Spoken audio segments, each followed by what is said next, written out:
you know, the joke that he made was highly inappropriate and should not have been made, period. So if anything, that should have been done backstage. There should have been a discussion. There should have been an apology that was issued afterwards. And that's how it should have been handled, not by getting up on stage and slapping him. That's never the way to do it. Yeah. Anyway, hopefully this drama is over and we can put it behind us now and move on. We shall see. I will officially stop caring about this after this podcast is done recording. I'm so glad to hear that. That's just my position. I wanted to put it out there. Okay. So that was all we had. Believe it or not, that was all we had for entertainment news Really? today. That was it? We didn't have anything else? We'll be right back with me trying to find my mouse cursor somewhere. There it is. We'll be right back with some upcoming convention news. And I don't have it queued up, but we'll talk about what we're doing tomorrow, too, just for last minute stuff. Sure.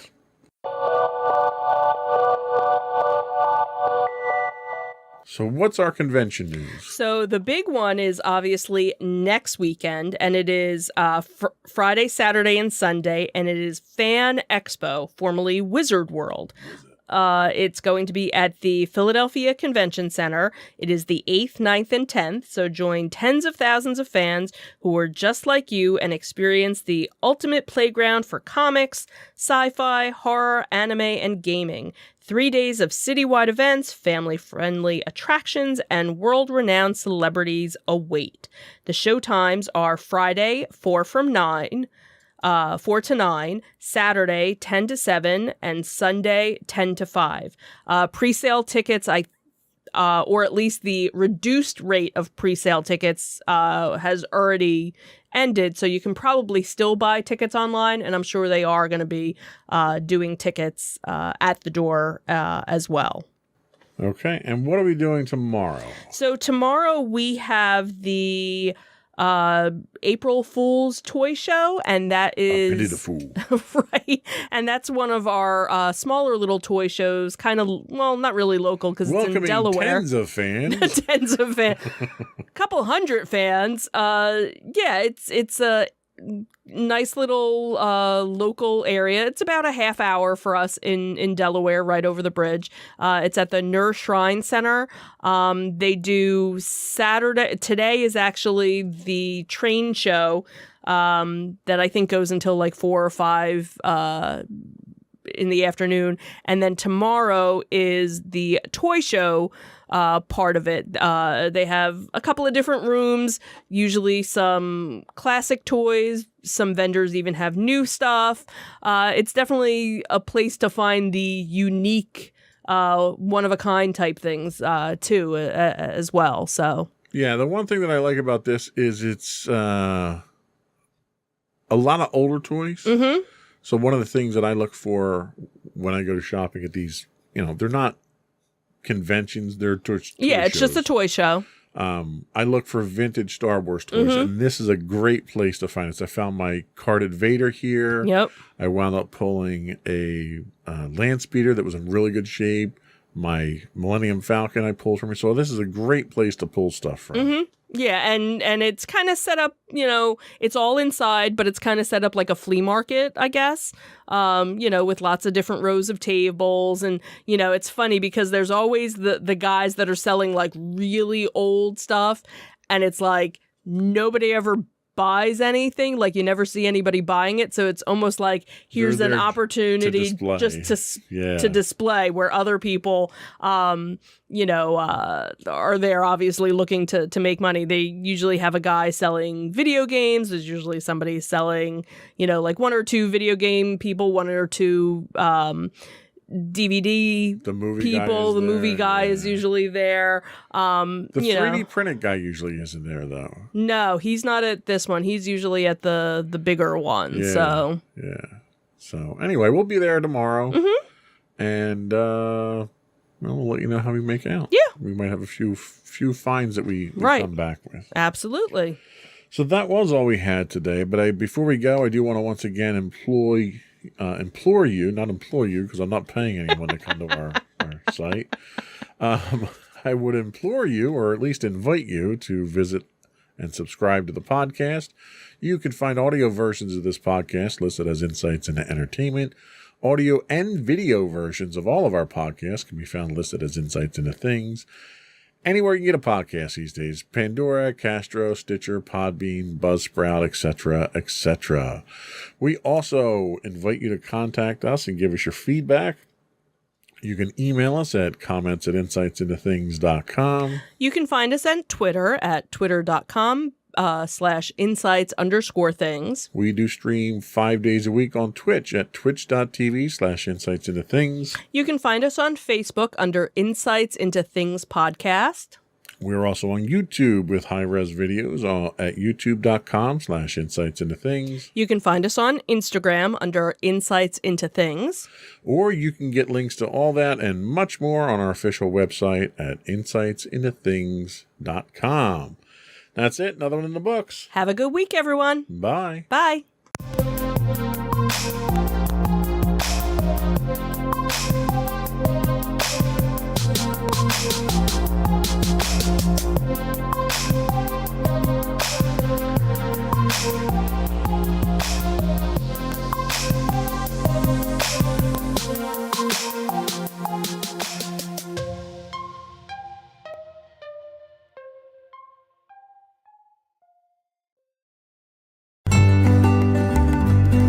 Insights into Teens, a podcast series exploring the issues and challenges of today's youth. Talking to real teens about real teen problems. Explore issues from braces to puberty, social anxiety to financial responsibility. Each week, we talk about the topics concerning today's youth. We look at how the issues affect teens, how to cope with these issues, and how parents, friends, and loved ones can help teens handle these challenges. Check out our video episodes on youtube.com/insightsintothings. Catch our audio versions on podcast.insightsintoteens.com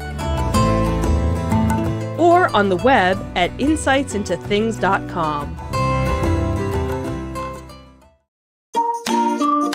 Insightful podcasts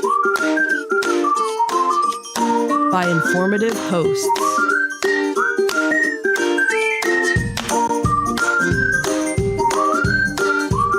Insights into Things, a podcast network.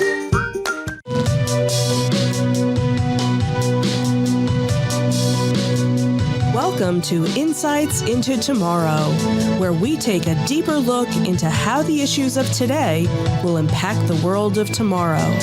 From politics and world news to media and technology, we discuss how today's headlines are becoming tomorrow's reality.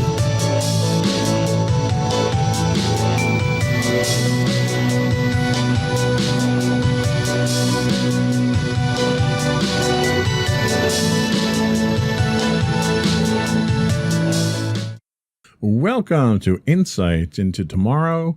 This is episode 14, The Specter of Student Debt.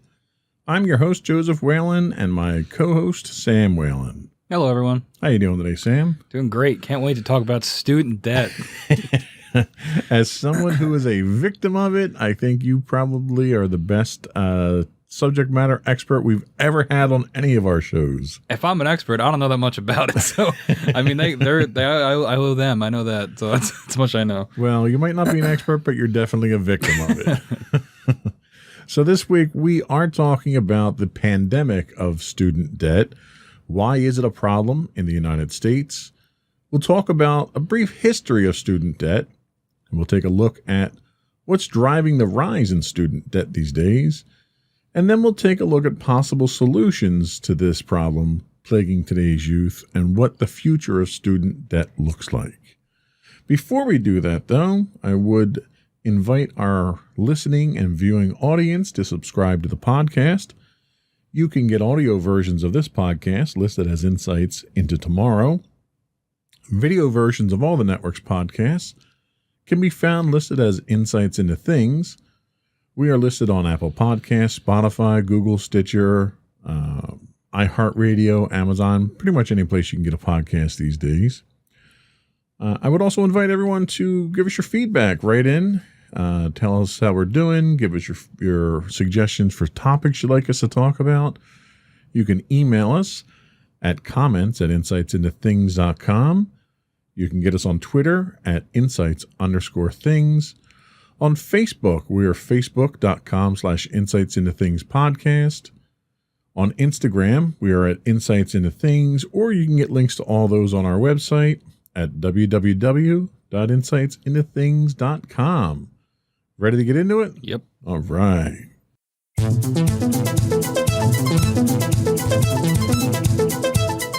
So what is student debt? There is a ton of research out there, or a ton of information, I should say, out there that I came across in doing the research for today's show. Most of what we're going to talk about today comes from firstrepublic.com. They say student debt plays a significant role in the lives of many Americans. The cost associated with higher education continues to increase year over year, and for many, this translates to a heavier reliance on loans to bridge the gap. Consequently, outstanding U.S. student loan debt reached $1.7 trillion at the end of 2020, according to the Federal Reserve, which is an all-time high. To put that into perspective, that's roughly the GDP ranking of Canada, the 10th highest ranked country in the world by GDP. How does, that number to me is just astronomical. Mm-hmm. What's the impact of that number to you? Yeah, I mean, it's it's just like you said. Once you get past, honestly, 100, it's hard for me to fathom that number. But when we talk about trillions, it's like when you look at the national debt too. It's just these numbers are astronomical. You can't even wrap your head around them. Yeah. Let alone the notion of being able to pay that off, which is just, it seems impossible. Yeah, but the thought that if we wanted to pay off the national student debt right now, that's more money than Canada can generate in a year. Yeah. I mean, that's just, it's ridiculous. It's a great way to intro the topic too, framing it in that, how big of a beast it is. You know? Yeah, I mean, it seems, when you talk in numbers that size, it seems kind of insurmountable, yeah. Really. So we have a couple other student loan debt statistics. The national average per student is about $39,000. The states with the highest student loan debt, number one coming in is Washington, D.C. Their average student loan debt is $54,400 a year. Just below that is Maryland with $42,700. Age groups with the most student loan debt are 18 to 29-year-olds. 34% of that age group have student loan debt, which makes sense because they're people either going into college or coming out of it. More than half of college-educated adults have student loan debt. That's 65% of people. 6% of borrowers who owe more than $100,000 in student loan debt, including the 2% owing more than $200,000, account for a third of all outstanding student loan debt. So a lot of people owing a lot of money. The vast majority of those borrowers who owe more than $100,000 took out loans for graduate school. Loans associated with grad school account for about 50% of the outstanding student loan debt. The other half belongs to the 75% of borrowers who took out loans for 2 or 4-year degrees. And then finally, the U.S. student debt has increased by more than 100% over the past 10 years. So we're looking at the numbers are only getting higher, and that's why we have the highest in 2020 with $1.7 trillion. And that's another, alarming statistic, to have anything go up 100% over the course of 10 years. Yeah. Has the quality of your education increased at the same proportional rate? I don't know. That's a good question. I mean, I've only been in college for 3 years now. I'm going into my senior year. But that large amount of increase, it seems impossible that there would be a reflection in education that would meet that as well. Yeah, and the business side of me looks at this and wants to say, all right, what's the cost-benefit analysis? If I'm paying 100% more over the last 10 years, is the salary that I'm taking when I come out of that college raising 100% more? And statistically, it's not. Salaries are not keeping pace with the current economic scale. Yeah. So you're paying all this much more for an education, but you're not getting the compensation on the back end of that to justify that cost. So there's a massive loss of investment here. How long do you think you're going to be in debt with college debt? I mean, judging by what I'm seeing now with my bills and things for the years, I'm probably in that average, $40K range for what I'm going to owe back. The bigger question is, I'm going into a field that hopefully I'll find a job quickly. I'm planning on going to the radio field, anything like that. So hopefully I'll find a job and they'll just garner my wages. That's going to be my plan essentially. Now I know some people that are going into medical fields, so they're going into grad school. So that's half of those loans there that people owe. And those jobs are obviously, you end up spending a lot more and you end up owing a lot more debt, but you're pretty much guaranteed a job because the world always needs doctors and whatnot. Right. So I think it really depends on just what you're looking to do post-college and how long you want to stay in school and then how much you're going to pay too. Well, and like I look at it from, I don't know, I kind of try to tie it to more everyday things. So I think, okay, what's the next closest thing I have to a $40,000 debt? And I think, okay, if I buy a car and I finance a car, I'll finance a car for 5 years. After 5 years, 3 years maybe, depending on how much of a monthly payment I want to do. But let's say 5 years is pretty much, I think, on average. I'll pay my car off after 5 years. Are you going to have your student loan debt paid off after 5 years? Probably not. Yeah. Probably not, no. And you look at student loan debt when it comes to your postgraduate schools, where you're looking at around $200,000 in debt that you're going to have. So now you're looking at the cost of a mortgage. Mm-hmm. So even if I look at it from a mortgage standpoint, I'm going to pay that over 30 years. So are you going to finance your student debt over a 30-year period? I mean, I know people that are in their 40s and even 50s that are still paying off their student debt. And that, I mean, sure, that's a financial question because it's going to depend on your income and your ability to make those payments. But it can go that long, and especially it's going to depend on what level of education you decided to go with. So let's stay on that topic just for a second there. So if I go to get a mortgage and I'm buying a $200,000 house, I have to have an established credit history. I have to have an established income, and I have to prove that I'm not a credit risk for them to give me a loan. And depending on how risky I am, determines what my percentage rate is. What, as a student, did you have to produce to show that you're not a credit risk when it came to getting loans for school? Well, often they have your parents co-sign, which helps because then they become responsible for that debt too, and that kind of lends credibility to you.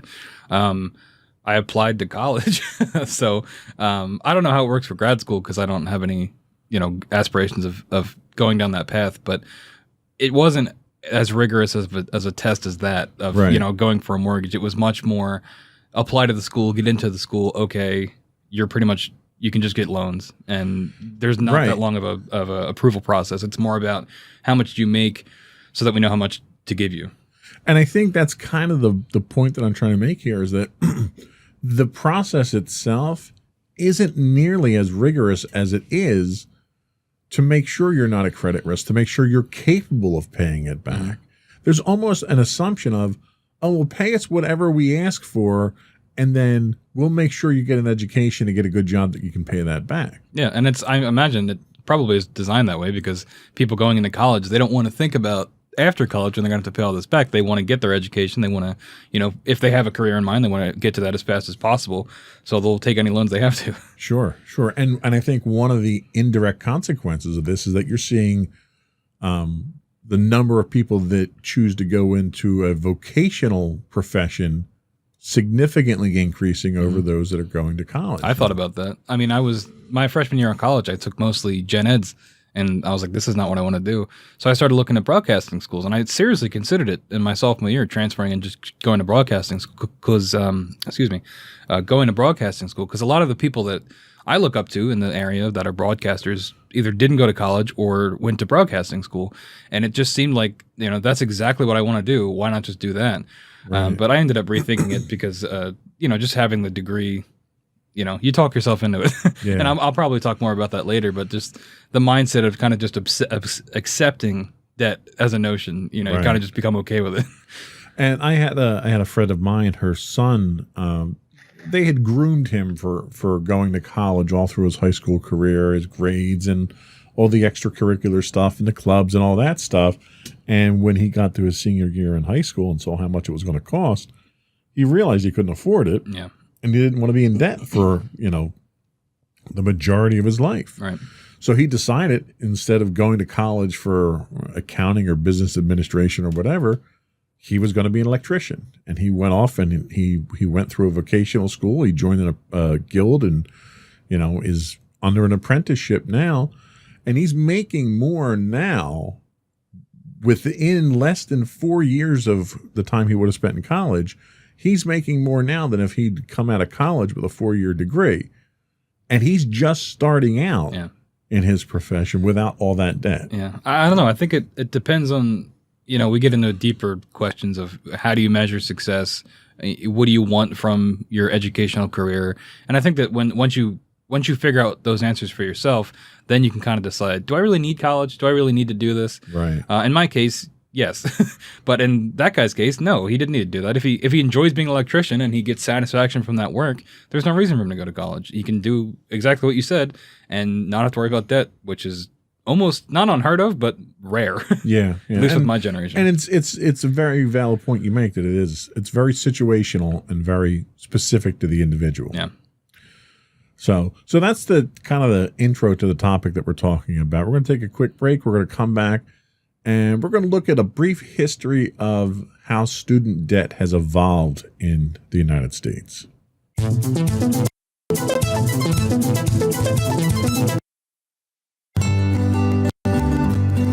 Insights into Teens, a podcast series exploring the issues and challenges of today's youth. Talking to real teens about real teen problems. Explore issues from braces to puberty, social anxiety to financial responsibility. Each week, we talk about the topics concerning today's youth. We look at how the issues affect teens, how to cope with these issues, and how parents, friends, and loved ones can help teens handle these challenges. Check out our video episodes on youtube.com/insightsintothings. Catch our audio versions on podcast.insightsintoteens.com or on the web at insightsintothings.com.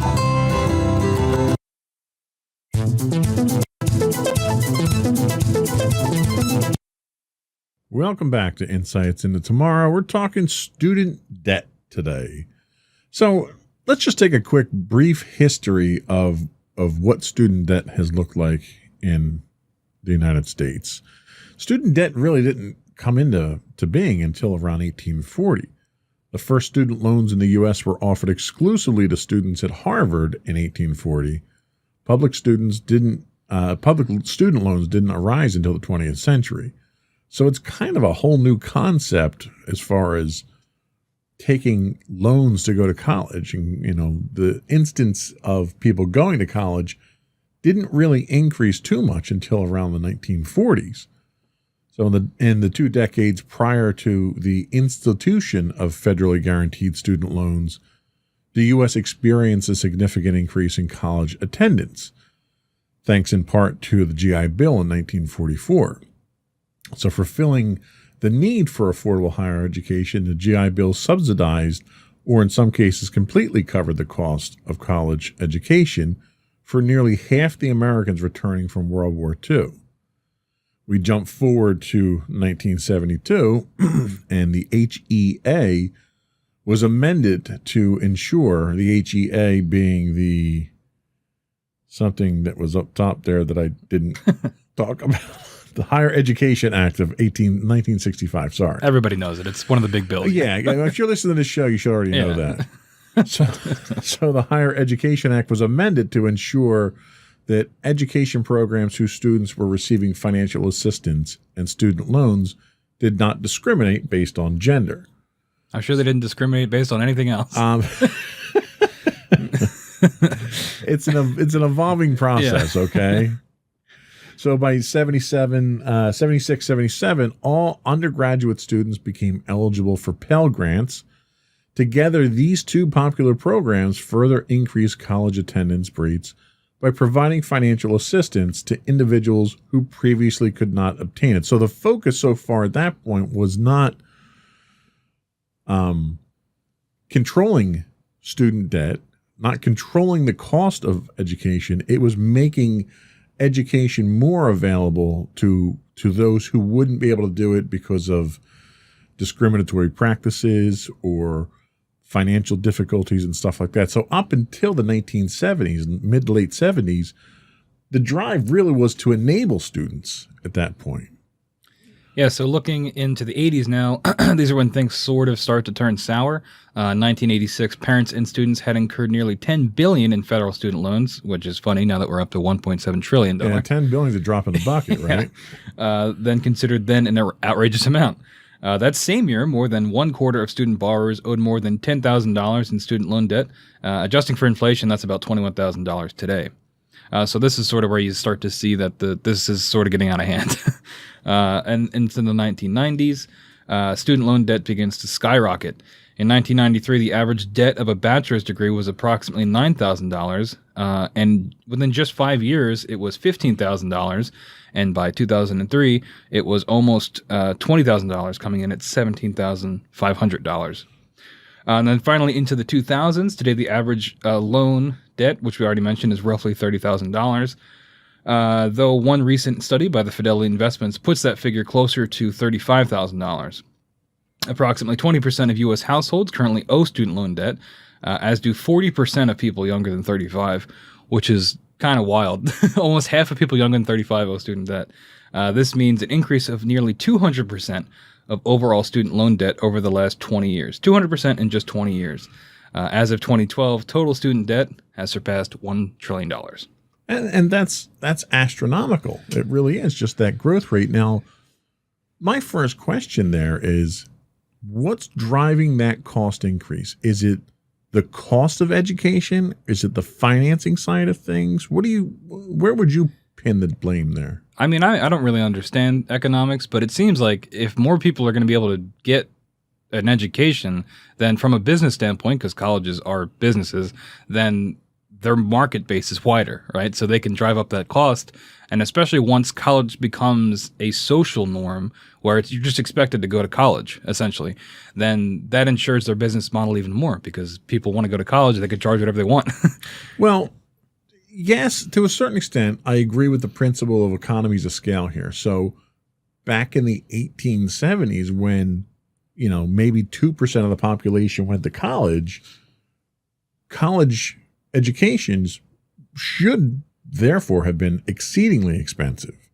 But now when you have such a large percentage of people that are, think of the Ford Model T, okay? So prior to mass production of automobiles, they were very specialized, very hand-built, very unique.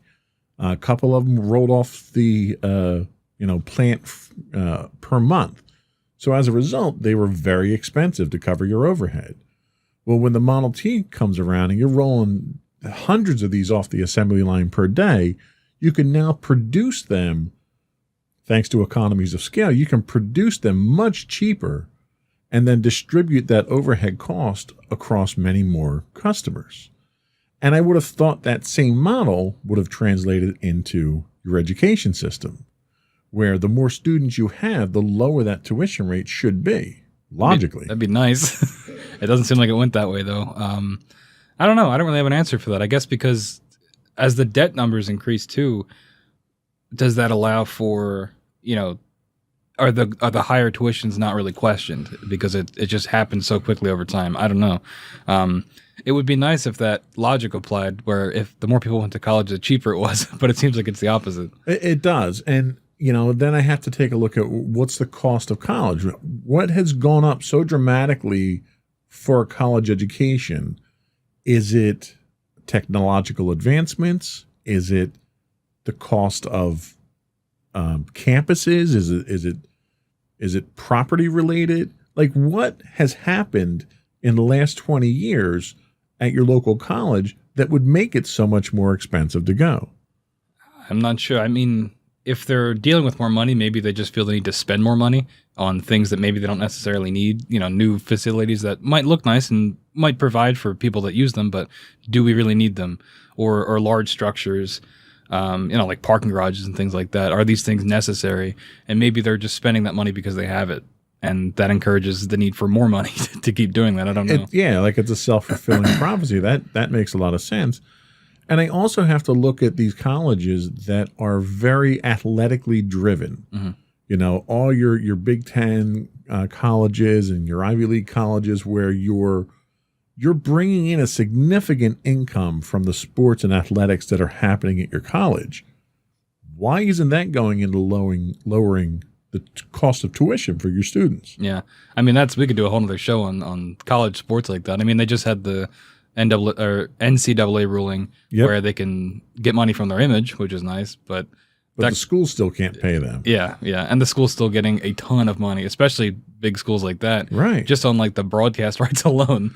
And that's what blows my mind is they're bringing in money hand over fist to the point that you've got college stadiums that are more well appointed than professional stadiums these days.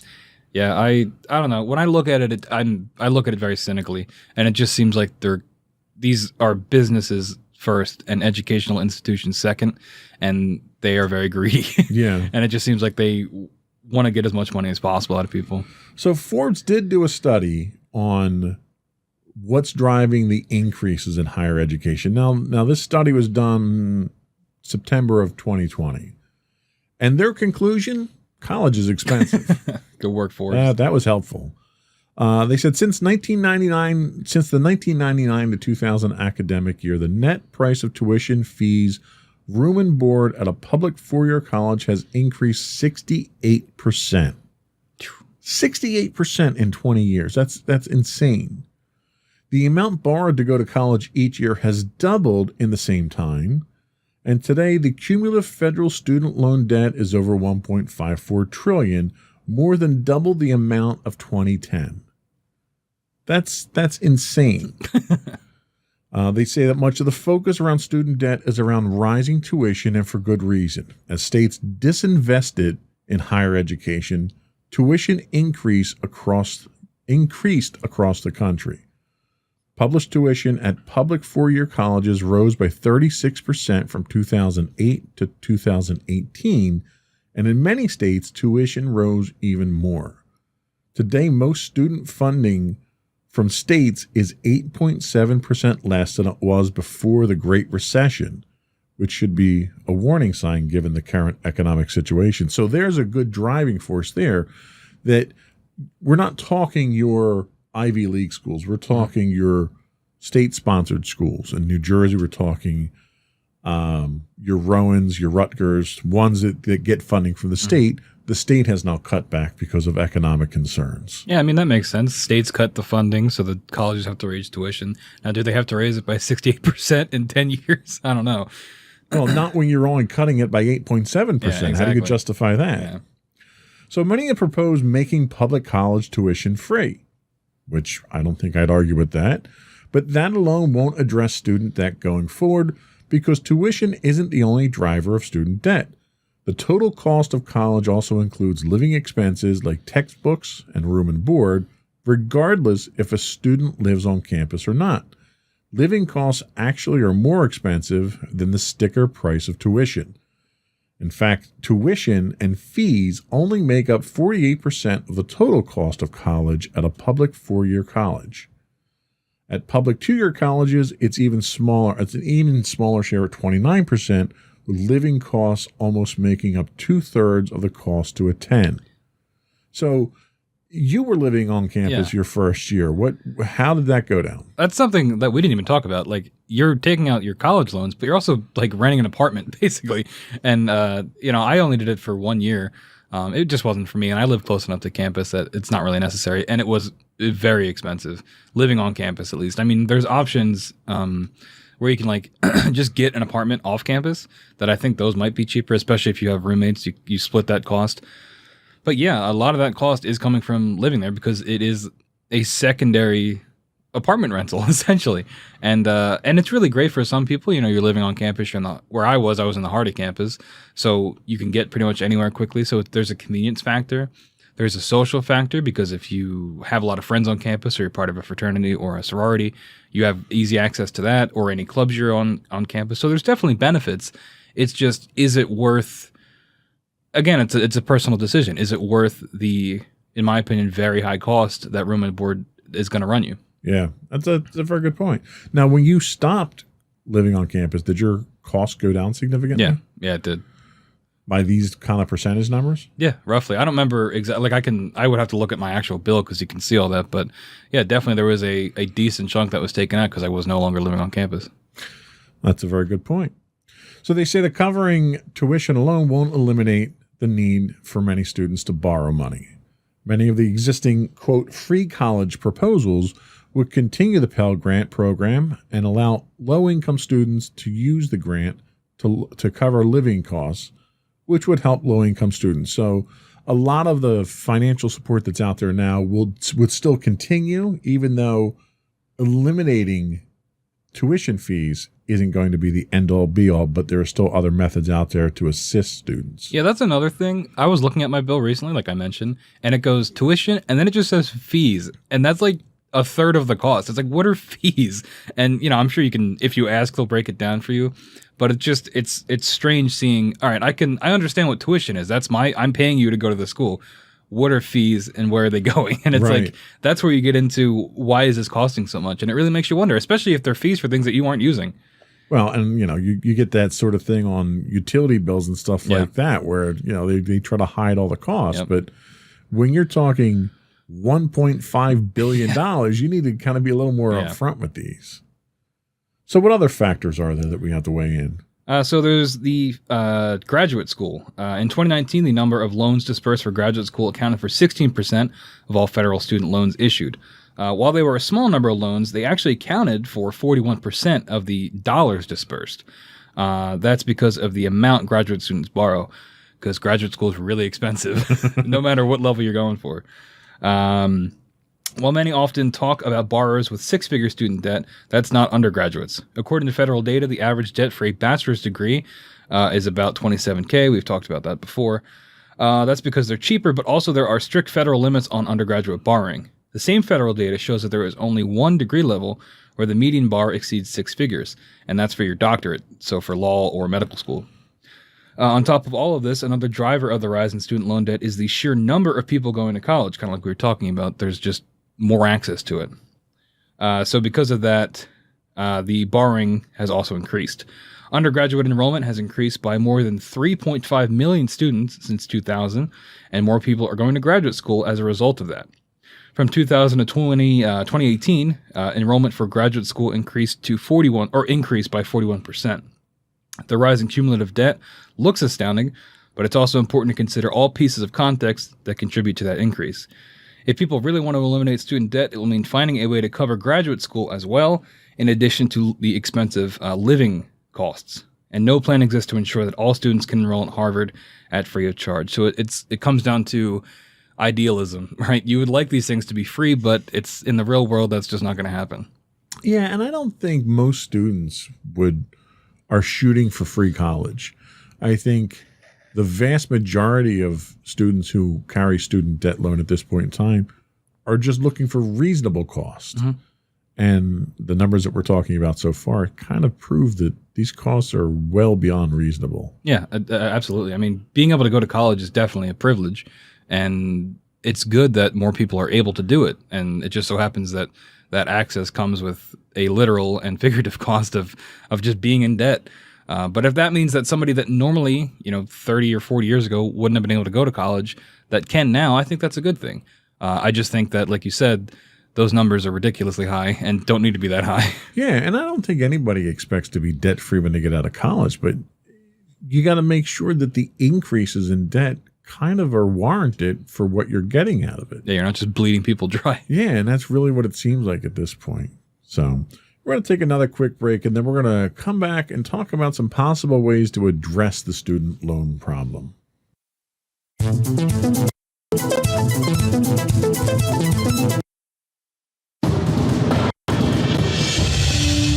For over 7 years, the Second Sith Empire has been the premier community guild in the online game Star Wars: The Old Republic. With hundreds of friendly and helpful active members, a weekly schedule of nightly events, annual guild meet and greets, interactive community, both on the web and on Discord. The Second Sith Empire is more than your typical gaming group. We're family. Join us on the Starforge server for nightly events such as operations, flashpoints, world boss hunts, Star Wars trivia, guild lottery, and much more. Visit us on the web today at www.thesecondsithempire.com.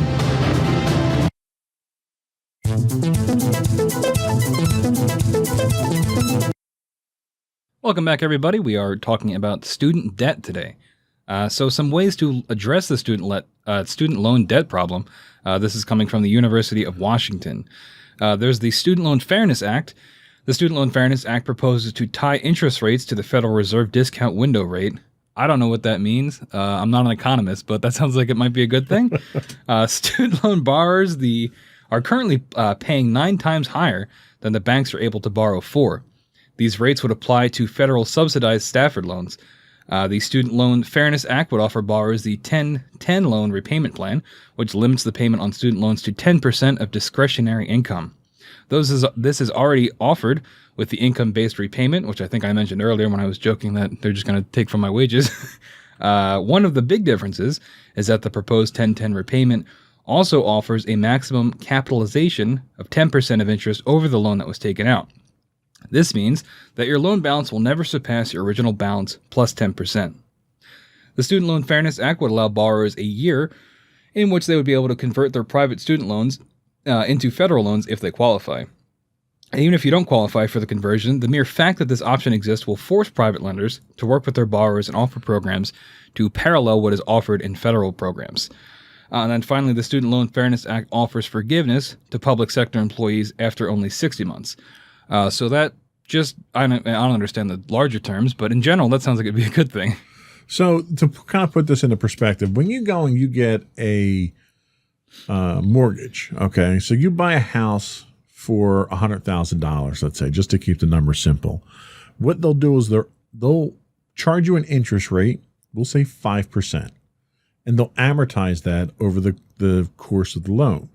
And basically what that means is they front load your interest payments at the beginning of your loan, and your interest payments will gradually decrease as you pay the loan off. You're going to pay off at a maximum of that 5% of the loan. You're never going to pay more than that 5% of the loan. But what they do is they make sure they get their money up front there, and then the principal gradually increases the further you pay down. What they're saying here is your student loans will be capped. One, they'll be based on what the Federal Reserve rate is, plus a reasonable profit over that. So when you go and get a loan now, your interest rate that you pay on your loan is, if you get a fixed rate, it's based on prime rate plus whatever the bank is charging for their income there. And then the bank has to then pay their underwriters and all that stuff based on what they make from you. But if you take out a loan, I mean, basically what they're doing with student loans is like what a loan shark does. You know, I'm going to charge you 100% a day on what you borrowed. And by the time you pay off that $100,000 loan, you've paid $400,000. Way more than you borrowed. Yeah. Which is ridiculous. And what the federal government's saying, no, you're going to not pay more than 10% on what that value of that loan was. So if you borrowed $100,000, the most you'll ever pay back is $110,000. Yeah, that sounds great. and it makes sense. The problem comes with who's investing in those loans at this point in time. We'll talk about that in a little bit. Okay. So the Levy Institute recently published a proposal for canceling all outstanding student debt. The federal government would write off the debt for which it itself is the creditor, the majority of outstanding student loans, and it would assume payments on behalf of borrowers for those loans that are held by private lenders. The population student loan balance would be reduced to zero, a radical solution to the student debt crisis, but one that deserves serious attention given the radical scope of the problem. Economists believe the student debt cancellation would be modestly stimulative to the macroeconomy, increasing annual GDP by $86 per person, which would bring us up to $106 billion per year. It would increase the demand for labor and therefore slightly reduce the unemployment rate. They argue that student debt worsens household balance sheets, and that weakens, the weakness is one of the key mechanisms holding back economic growth. They go on to say that it amounts to around the same size in net dollar cost to the government as the recent tax giveaway to the rich, although with a very different beneficiary population. Yeah. You got to convince the rich white guys to let other people get some of that money back. And that's a hard ask. That's the hard ask, yeah. So the other concept is free college, quote unquote free college.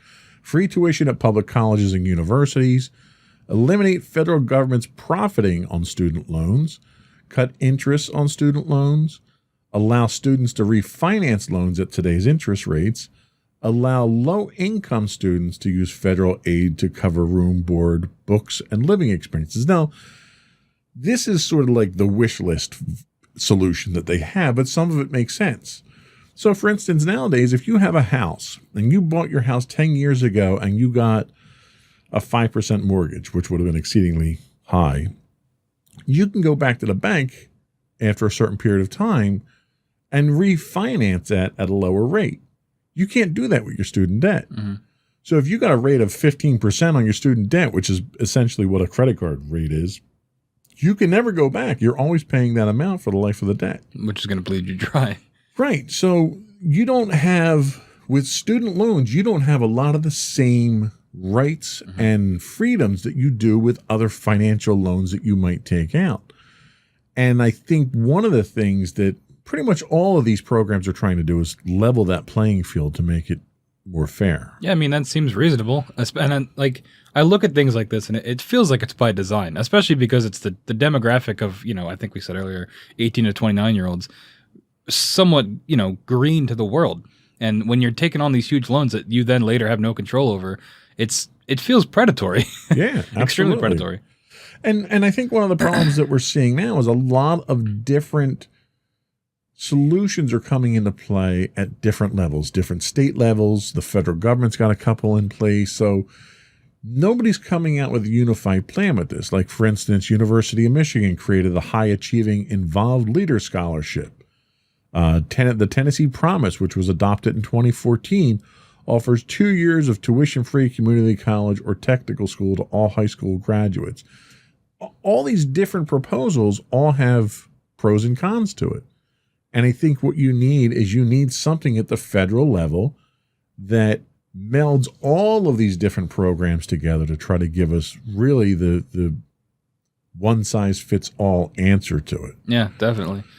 Some of those other programs, you have the Education Trust, which goes with a scorecard program based on some of the following criteria. Covers at least 4 years of tuition and a bachelor's degree at a 4-year institution.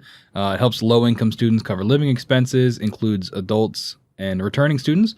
No college GPA requirement above 2.0 or a C average. C's get degrees. Allows students to enroll half-time, and the grant does not convert to a loan if criteria isn't met. However, no state program meets all criteria, like we were saying, but Washington's College Bound Scholarship comes the closest. Since most of the programs are relatively new, it is premature to evaluate their effects. However, an article by the Hettinger Report points out that most programs do not give low-income students 4 years of free college. And failing that, quote, it's increasingly clear that free college, as it is often currently implemented, may be more of a marketing message than a policy that will boost the education level of the future American workforce. Which sounds about right. If you can't actually do it, just make it sound like you can. Get people to go there. And unfortunately, that seems to be a very political approach to this. Biden talked a lot about student debt when he was running, and he talked about how he was going to try to forgive a lot of it, and that has, there's no movement on that. So it definitely works, and people eat that up. Well, and he did sign legislation a few weeks back where he forgave something like $10 million in student debt. I forgot about that. $10 million. 1.7 trillion. 1.7 trillion. That's like finding pocket change in the couch. If you wanted to be optimistic, you could say maybe that's a start. Or if you wanted to be cynical, you could say that he did that to get points, just to look good. And that's really, I mean, that was almost done. That was political theater is what that was. Because I can almost guarantee that the $10 million that he forgave, they probably had $15 million more in applications behind that. Yeah. So you're not solving any of the problems with this political theater. And really one of the biggest problems that you're gonna run into is that it's the investors that you have to please. Mm-hmm. Yeah, is there a reason for them to fix this problem? I don't think there is. They're making money hand over fist. And that's exactly it. Until you have a reason as an investor, because what happens is all the student debt gets bought up by investors because they know right now that it's going to get paid back. So it's a good risk for them to take. As soon as the federal government comes in and decides they're going to wave their magic wand and make the debt go away, all that investment money that's out there that's buying up the debt now is going to go away, and you're going to crash the economy. Yeah. And I don't think a lot of people realize that so much of our economy is driven on debt. The fact that our national debt is what it is. If you make the debt go away, the people that invest in that debt are going to go away. Yep. Didn't that happen with the mortgage crisis? Like that was all based off of people's debt and who owned that debt. And then when things started to go under because people couldn't pay that money back, everything like domino effect fell. Right. Like people look at debt and think, oh, well, no one should be in debt. Debt should go away. Well, debt is like a commodity. Debt's like gold. Okay. So if somebody owes $100,000, somebody else is willing to invest in that because they know that $100,000 is going to have a set return on interest rate. So I'll give you $100,000 today if you're going to give me $120,000 a year from now because it's a good wager. Yeah. But if you just make those debt go away, it breaks the whole system. Right, it breaks the entire system. Yeah. And I think that's the issue too, because debt has a negative connotation, but in reality, it's necessary at this point, essentially. Debt drives the economy more than cash does. And the first thing the federal government wants to do is put more cash on the market when the economy gets bad. And that's the last thing you want to do because it drives inflation up. Mm-hmm. What you need is you need to have debt controlled in a regulated manner to make sure it's a guaranteed return. And give people the option to refinance things like their student loans. Sure. And give people a little bit more autonomy when it comes to these extremely, I said it before, with the predatory practices that they're already doing. Sure. And have been doing. And what's happening here is your debt is getting too high, and it's the debt itself is originating from people who don't have the means to pay it back. So therefore, the risk to that debt goes up significantly, which a lot of investors want to shy away from because they want a return. Could we see something like the financial crisis in 2008 where it's all these people that have gone to college and have taken out loans but once they're out of college, have no means to pay that back? You absolutely could. You figure it doesn't matter what your debt is. If it's more than $10,000, you can legally file for bankruptcy. Mm-hmm. So if every student out there who owes more than $10,000 files for bankruptcy, all those investors who invested in that debt are out their money. Sounds like a bubble. That's exactly what it is. And this is why politicians are so hesitant to just come in and try to make the problem go away, because they understand that it drives the economy. Yeah, what's riding on it, yeah. So it's a very difficult situation, and the future of it's pretty bleak looking. As with I was going to say, that's why it's on this show. Most things with this show, the future's pretty bleak looking, but I'm sure we'll survive. Just become an electrician, you'll be fine. Vocational, you may lose a few fingers, but vocational school is not a bad thing. So let's take our last break. We'll come back and we'll take a look at what the future does look like.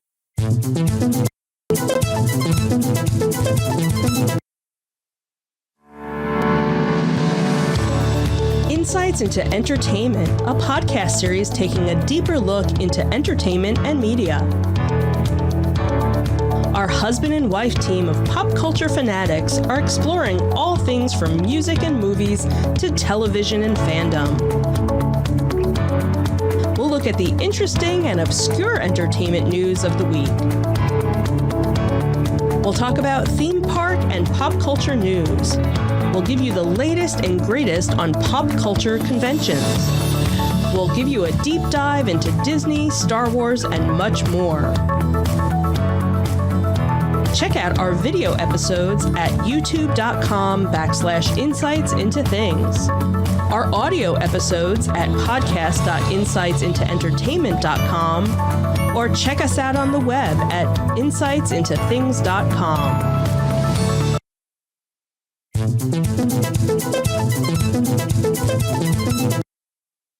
Welcome back to Insights into Tomorrow. We are talking student debt, and we're going to take a look at what the future of student debt holds for us. So according to onlinecolleges.net, the silver lining in all this is that policymakers, college administrators, borrowers, parents, students, and prospective college enrollees are at least aware of the problem, and many are proposing solutions. So nobody's pretending that we don't have a problem here, which I guess is a silver lining. I think it's kind of hard to ignore the problem. So $1.7 trillion. Yeah, I mean, okay. Pink elephant in the room. At least we're talking about it. One popular route is to eschew the traditional four-year college in favor of vocational certificate programs, which, we joked about here, but it's a legitimate route to go.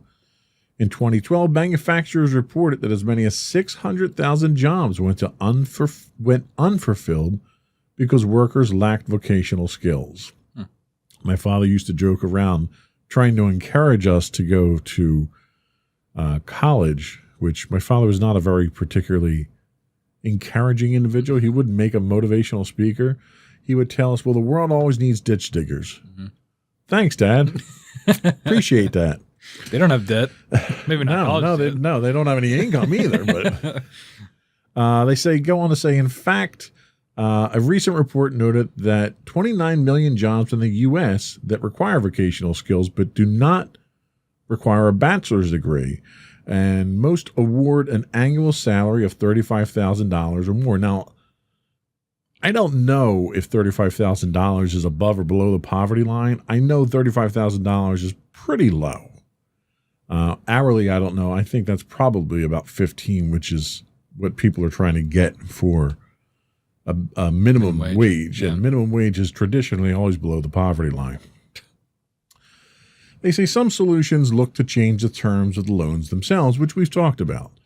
In addition to locking in low interest rates on federal student loans, some lawmakers are seeking to add provisions such as debt forgiveness for those who have made payments for a period of time, as well as suspension of interest accrual during times of high unemployment. Another idea put forward would allow borrowers with student loan debt to refinance at lower fixed interest rates in the same way people refinance their mortgages, which we also talked about. This would result in a savings estimated of $14.5 billion for borrowers in the first year alone. Sounds like a no-brainer. Let's do it. Well, they say many don't realize that Wall Street, and thus lots of people with 401k, invest in student loans to the tune of $291 billion. Additionally, the Department of Education owns another $600 billion in student loan, and the DOE generate a profit of nearly $51 billion from these funds way back in 2013, which is how old this study was. So with so many powerful interests standing to lose by transferring this money back to borrowers, it's unlikely a bill like this will ever pass. Yeah, and I'm sure perhaps you listening at home have come to this conclusion. No one has a clear idea of what the future holds for education borrowers, but all agree that solutions are needed to ameliorate the student debt crisis. There's a problem, and we should do something about it. With ever more experts forecasting a burst of the student debt bubble, like we just talked about, perhaps lenders and investors will have some incentive to work proactively with borrowers to make student loan repayment easier. In any event, until we act, our young people will continue to face more and more debt on an annual basis. I am the young people, and more doing it every year. Sadly, the bottom line is that student loan debt is a big business, and that is, I think, the core of the issue here. The people that are profiting from it at the expense of the younger generation of college students are also the ones being asked to make changes to solve the problem. So why would they change something if they're making a bunch of money from it?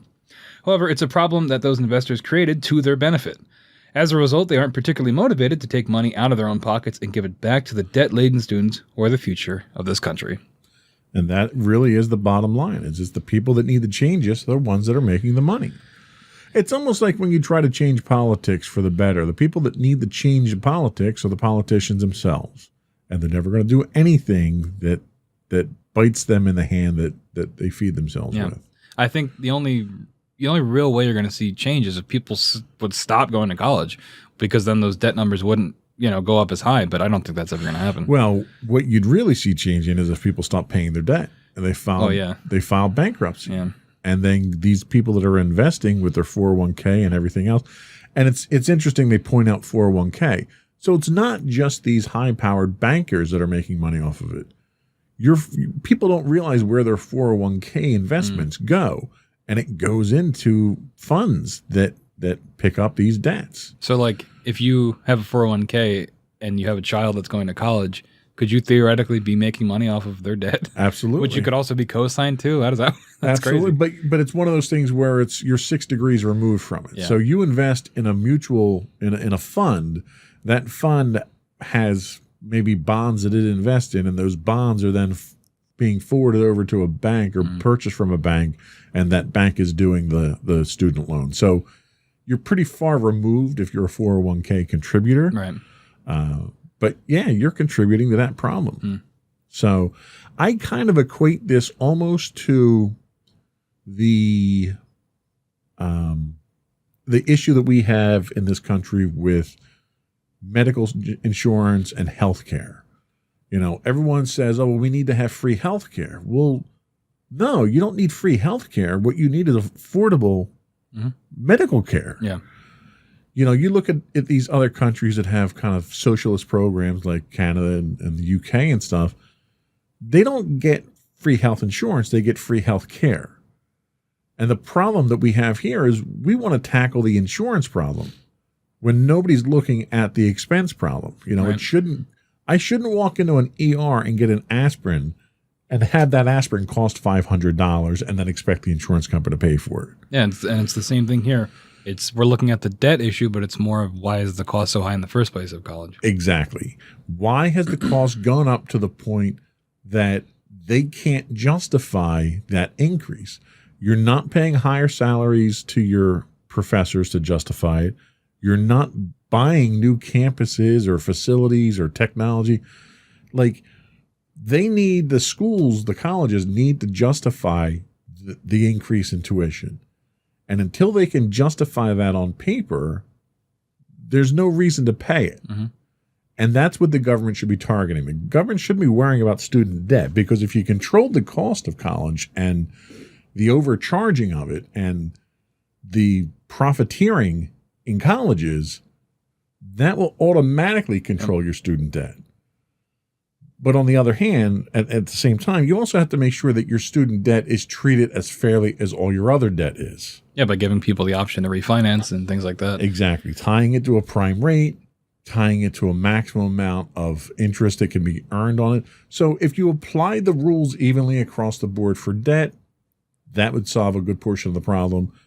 If you solve the problem of why student tuition and housing, like the room that you were housing in, the dorm that you were housing in there, you were probably paying 3 times what you would have paid if you were a private citizen renting an apartment like that. I mean, I didn't have a roommate, so it was just me, but it was one room and that was it with a bathroom. So Right. It's not like it was like, Well, it was a shared bathroom too, wasn't it? Yeah. So, and the amount that you were paying, you probably could have got a 2 or 3 bedroom apartment yourself at a local apartment complex. Yep.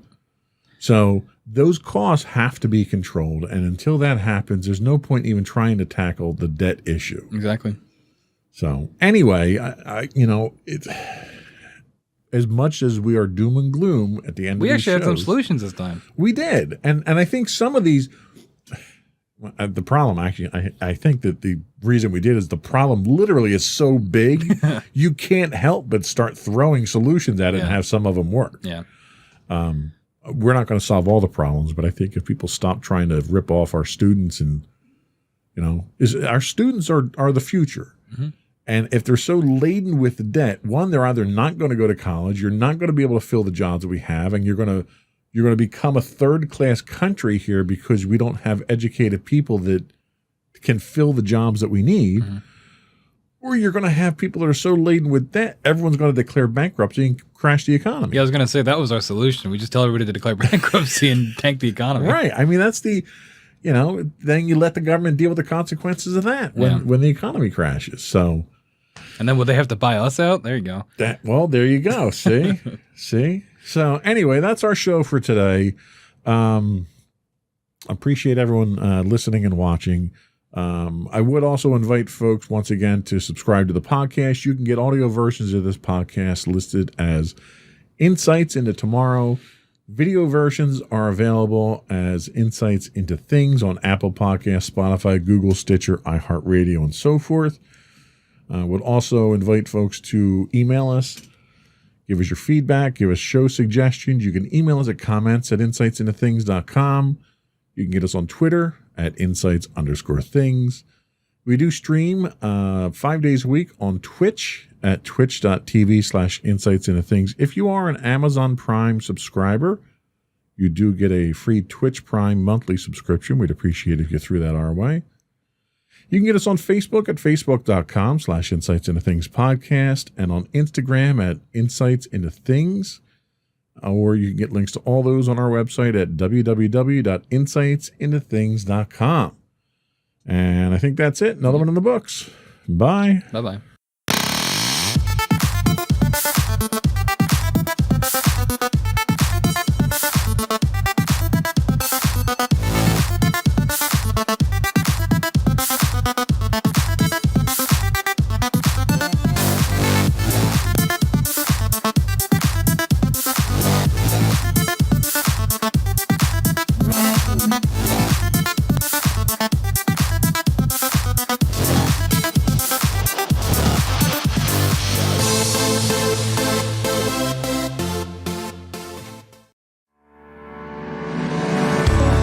Insights into Entertainment, a podcast series taking a deeper look into entertainment and media. Our husband and wife team of pop culture fanatics are exploring all things from music and movies to television and fandom. We'll look at the interesting and obscure entertainment news of the week. We'll talk about theme park and pop culture news. We'll give you the latest and greatest on pop culture conventions. We'll give you a deep dive into Disney, Star Wars, and much more. Check out our video episodes at youtube.com/insightsintothings. Our audio episodes at podcast.insightsintoentertainment.com, or check us out on the web at insightsintothings.com. Insightful podcasts by informative hosts.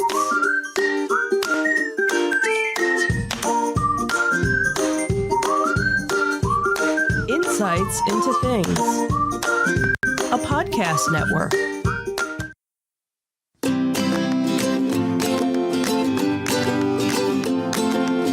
Welcome to Insights into Teens, a podcast series exploring the issues and challenges of today's youth.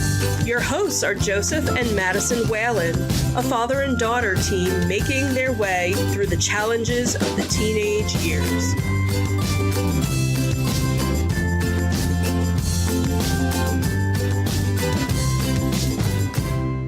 Welcome to Insights into Teens. This is episode 145, Body Insecurities. I am your host, Joseph Whalen, and my secure and open-minded co-host, Madison Whalen. Hi, everyone. How you doing today, Maddie? I'm doing all right. How about you? I'm doing okay. So you had a little bit of a shake-up to your schedule last week, right? What happened? I had gotten in contact with a student who had contracted COVID, so out of caution, you decided to quarantine me for 5 days. And today was your first day back in school, right? Yep. How'd that go? Fine for the most part. Up until 7th period, right? Yes, 7th period was when I started losing my sanity and realizing that I didn't really like being back all that much. Well, yes, it's you don't realize you dislike people until you're around a lot of people that are annoying, right? Yeah, but like that... even before, they felt like way more annoying this time, so. Well, you'll get used to it, I'm sure. So, but anyway, today we're talking about body insecurities. Teenagers often face significant pressure to meet strict, unrealistic, and harmful ideals around beauty, weight, and shape. The quest for a, quote, perfect body or appearance can take a heavy toll on a teenager's confidence. What's the matter? We have a cat. Wonderful. The quest for a perfect body or appearance can take a heavy toll on a teenager's confidence as well as their physical and mental health. In today's episode of Insights into Teens, we'll talk about what you can do to help your child develop and maintain a healthy body image and self-esteem. Before we do that, though, I would, as usual, invite our listening and viewing audience to subscribe to the podcast. You can find audio versions of this podcast listed as Insights into Teens. You can also find video and audio versions of the podcast listed as Insights into Things. And you can find us on Apple Podcasts, Spotify, Google, Stitcher, iHeartRadio, and pretty much any place you can get a podcast these days. I would also invite you to reach out to us, give us your feedback, give us your show suggestions. You can email us at comments@insightsintothings.com. You can find us on Twitter at insights_things. You can find us on Facebook at facebook.com/insightsintothingspodcast. We're also on Instagram at instagram.com/insightsintothings. Or you can find links to all these and more on our official website at insightsintothings.com. Are we ready? Yes, we are. Here we go.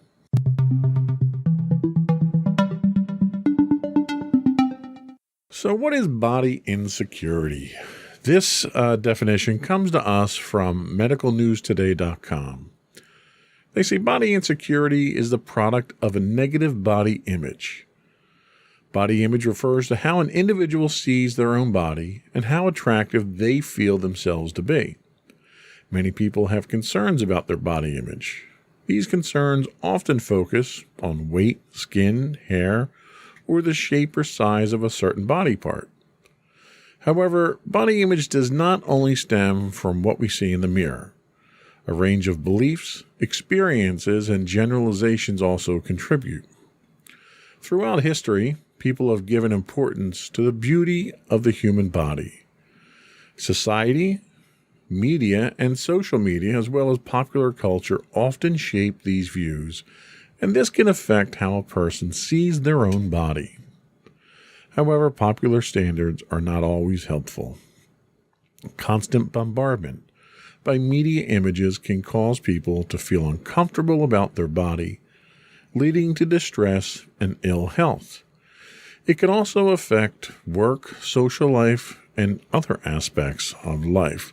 So before we go on, let me just ask you, have you ever experienced negative body images, or do you feel a certain societal pressure to look a certain way? I mean, yeah, I think probably most people have probably felt that way. I've definitely noticed that society has its, like, views of what the perfect male and female body is. And, like, I guess it, like, getting actual, like, research on this, made me realize that that kind of body is incredibly unrealistic, and, I guess it helped me to, like, not have as hard of negative body image as I know most people probably have, but I still have, like, issues with my own body, but, like, at the same time, I know, like, I shouldn't really be comparing myself to what the media says is beautiful. I kind of just unanimously accept the fact that I'm not going to be like that. Yeah, it's funny. I think once people realize how unrealistic and how unobtainable this idealistic body image is, once you understand that it's just a fiction, it makes it a little bit easier to accept yourself for who you are and not force you to try to live up to this unrealistic means. I really think, and course, coming from somebody my size, it's hard to kind of take this with a grain of salt. But I think if you are happy and healthy, that's really the most important thing. I think living for someone else, whether it's body image or how you act or what you do in life, anytime that you live your life for somebody else, it's probably not the healthiest type of attitude, nor is it the healthiest type of relationship if you're altering yourself or your body to please somebody else. Yeah. So what is negative body image? So, a person with negative body image feels dissatisfied with their body and their appearance. The person may compare themselves with others and feel inadequate when doing so, feel ashamed or embarrassed, lack confidence, feel uncomfortable or awkward in their body, see parts of their body, such as their nose, in a distorted way, and in some cases, having a negative body image can lead to the development of mental health issues like depression. A person may also pursue unnecessary surgery, unsafe weight loss habits such as crash dieting, or an inappropriate use of hormones to build muscles. There's a strong link between eating disorders and negative body image. Some people develop body dysmorphic disorder, or BDD. A person with BDD sees a part of or all of their body in a negative way. They may ask for cosmetic surgery to correct their nose size, for example, when to anyone else it appears normal. So can you think of anybody that you know, or I'll even extend this to any celebrities that you're aware of, who may have done cosmetic surgery to an extreme to try to change the way that they look? I'm not gonna lie, I'm guessing that, I don't entirely think there's really too many people that come to mind. I really only know, maybe one person that's done it. Someone you know or a celebrity? The thing is, Because I'll tell you, the first one that comes to mind when I think of that question is Michael Jackson.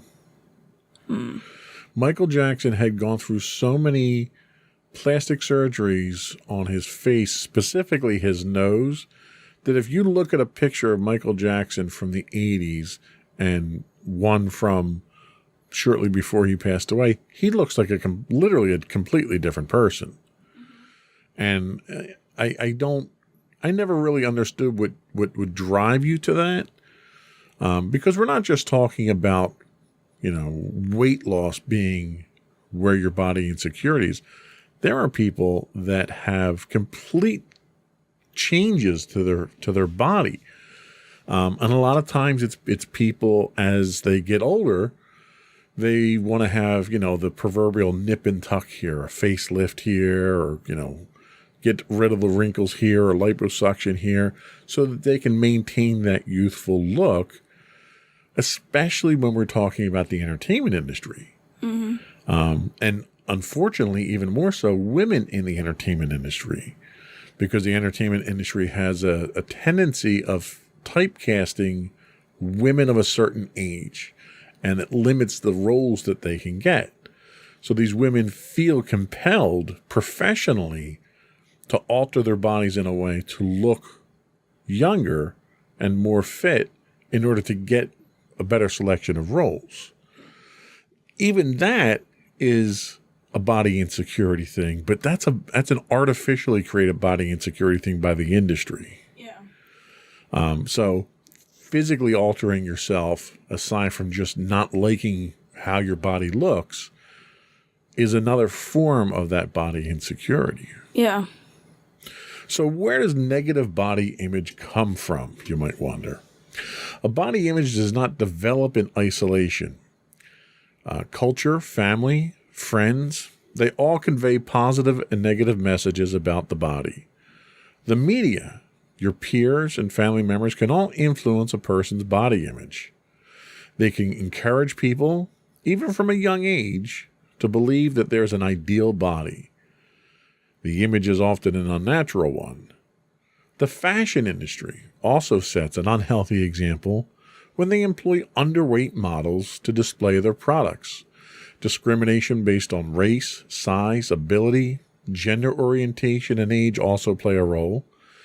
Exposure to daily microaggressions at work and in society can cause people to feel that they don't measure up or that they are somehow lacking. One of the trends that you've seen fairly recently in the fashion industry is you see people in the fashion industry modeling clothes and so forth that are not this pencil thin idea of a model. You're seeing, more curvy models come out there, which is good because it's not just skinny people that buy clothes, right? Yeah. People of size and people with curves want to be able to see what these things look like on people like them. Yeah, and I guess I can kind of give an example in a way of, like, the age when it comes to, like, the fashion industry and how that's not really being entirely represented. I remember when I was going through the preteen years, like, it was kind of hard to find clothes. Like, it was around the point where it's like, okay, I'm not really wearing kids' clothes, but I'm also not really wearing adult clothes. And, like, it was kind of hard to find clothes my size because there wasn't really a defined tween section. Right. And, like, I found it kind of difficult to find clothes because, like, you don't really see too many tweens advertising clothing. Well, and also part of that problem is that your body is changing so rapidly in that time period as you're going through puberty that you're growing in spurts here and there, and what you buy today might not fit you in a week or two from now. You just don't know. You don't know how your body's going to develop like that. So trying to find clothes is a problem. Trying to keep clothes that fit and that fit well, because what happens is you may eventually find the clothes, but they only fit well for a short period of time, and then they're not comfortable anymore, right? Yeah, and, like, maybe if they could find, like, ways of getting, like, more accessible clothing for those sizes. Yeah. Like, that's definitely something that I kind of realized. Like, that was one of the struggles of being a tween, because you don't know if you're really wearing kid clothing or, like, older clothing. And that type of, I wouldn't say indecision, but that type of quandary that you run into can fuel body insecurity as well. Because you wonder, am I strange? Is this unusual? Why is this happening to me? Why is it so difficult for me to get clothes? What's wrong with my body? And it's not that there's anything wrong with you. It's perfectly natural. It's just what the body goes through during that stage of development. But because of the struggles you run into trying to find clothes that are comfortable that you like, that fuels body insecurities as well. What else fuels body insecurities? Illness and accidents can also have an impact. Skin conditions, Mastectomy or breast cancer or limb amputation can cause people to rethink how they appear to themselves and to others. All these factors can impact a person's mental health and physical well-being. Studies have suggested that females who have a greater resilience linked to family support or general satisfaction, coping strategies, fitness, and well-being are more likely to have a positive body image.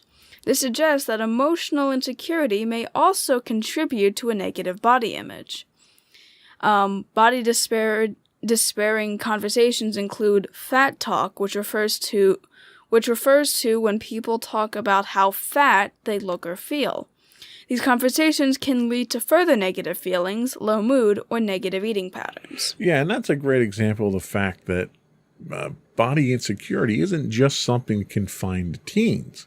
It's something that occurs all throughout life at different ages.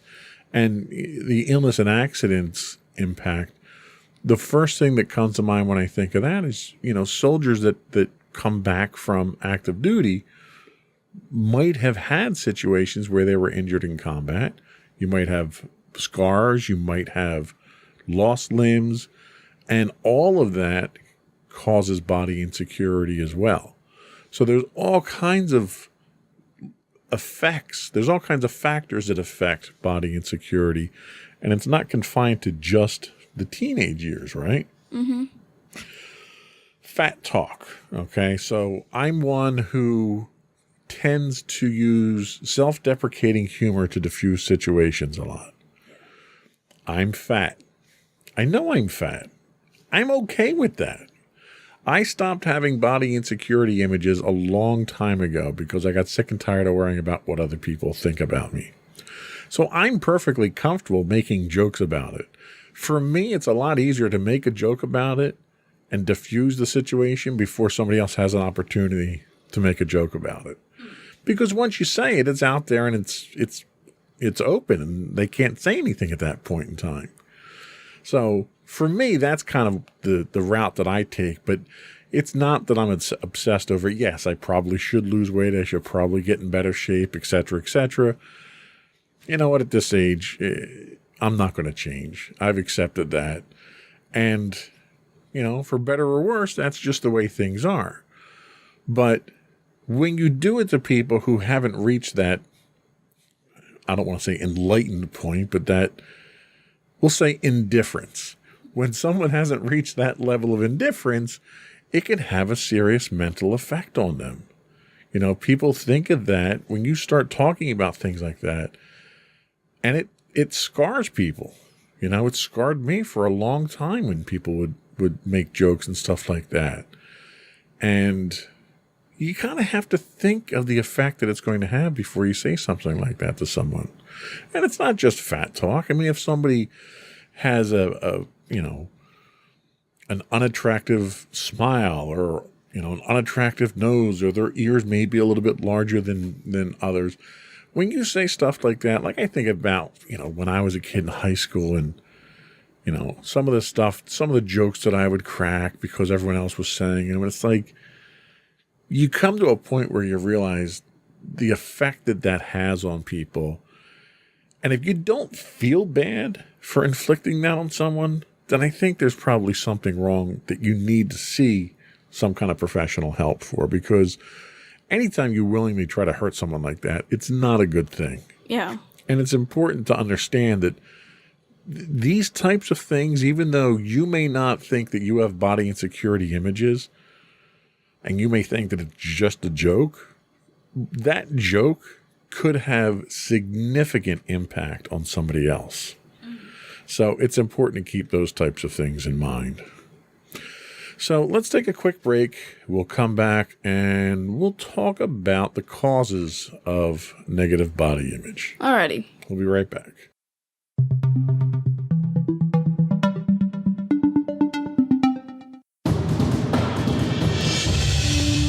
For over 7 years, the Second Sith Empire has been the premier community guild in the online game Star Wars: The Old Republic.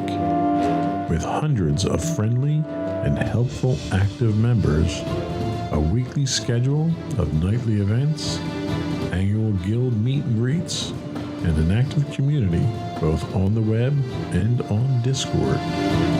The Second Sith Empire is more than your typical gaming group. We're family. Join us on the Starforge server for nightly events such as operations, flashpoints, world boss hunts, Star Wars trivia, guild lottery, and much more. Visit us on the web today at www.thesecondsithempire.com.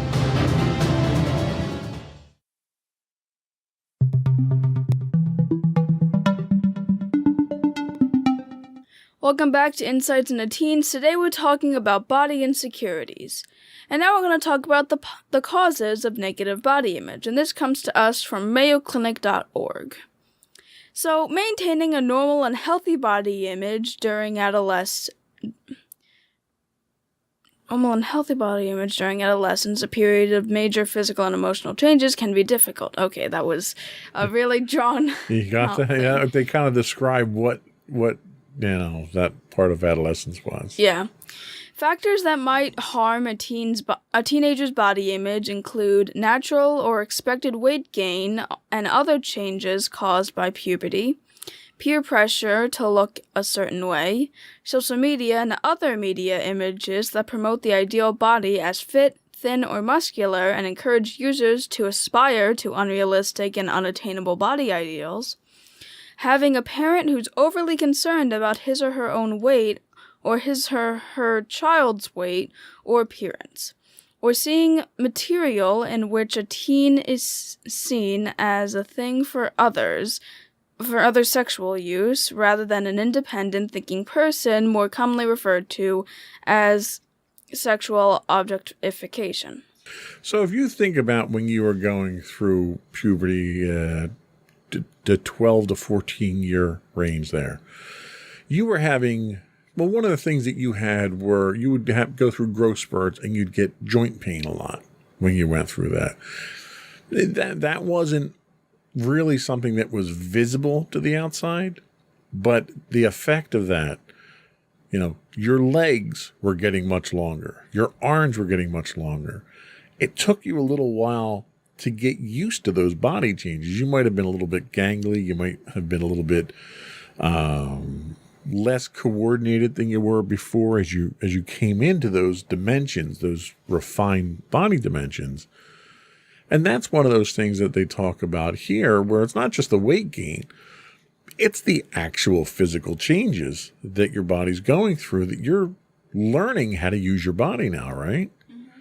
How would it have made you feel if you had someone who was picking on you about that? Oh, look at Stretch there because she's, sprouted up 4 inches since the last time we saw her. Like, what effect would that have on your mentality and your development? I guess it would make me feel pretty insecure about it, and I would try my best to try hiding it. Maybe I'd be scrouching down more, right. Or whenever I would feel the pain, I would just not mention it. Yeah. And the other thing that you run into is you have parents who are obsessive to the point of unhealthiness about body weight. My brother was like this with his kids, where if he saw that his daughter had a little bit of a belly on her while she was, going through this evolution period of youth, he would get, you need to start exercising. You're not allowed to have snacks, blah, blah, blah, this and that. And that weight gain is a natural thing because your body takes on more calories as it's going through these growth spurts. Yeah. And you carry that weight differently. How did mommy and daddy do? Did we come across as being overly concerned about that type of stuff? Not really. Basically, when it was actually me who first brought it up because, I started to notice that, I was kind of thin as a kid, and when I started realizing I was kind of growing a stomach, I kind of started feeling a bit insecure. But then you guys started coming at me with the facts, saying that, oh, your body just needs more calories, and it's kind of natural. Basically, your body needs food in order to grow, and that's why you have more weight.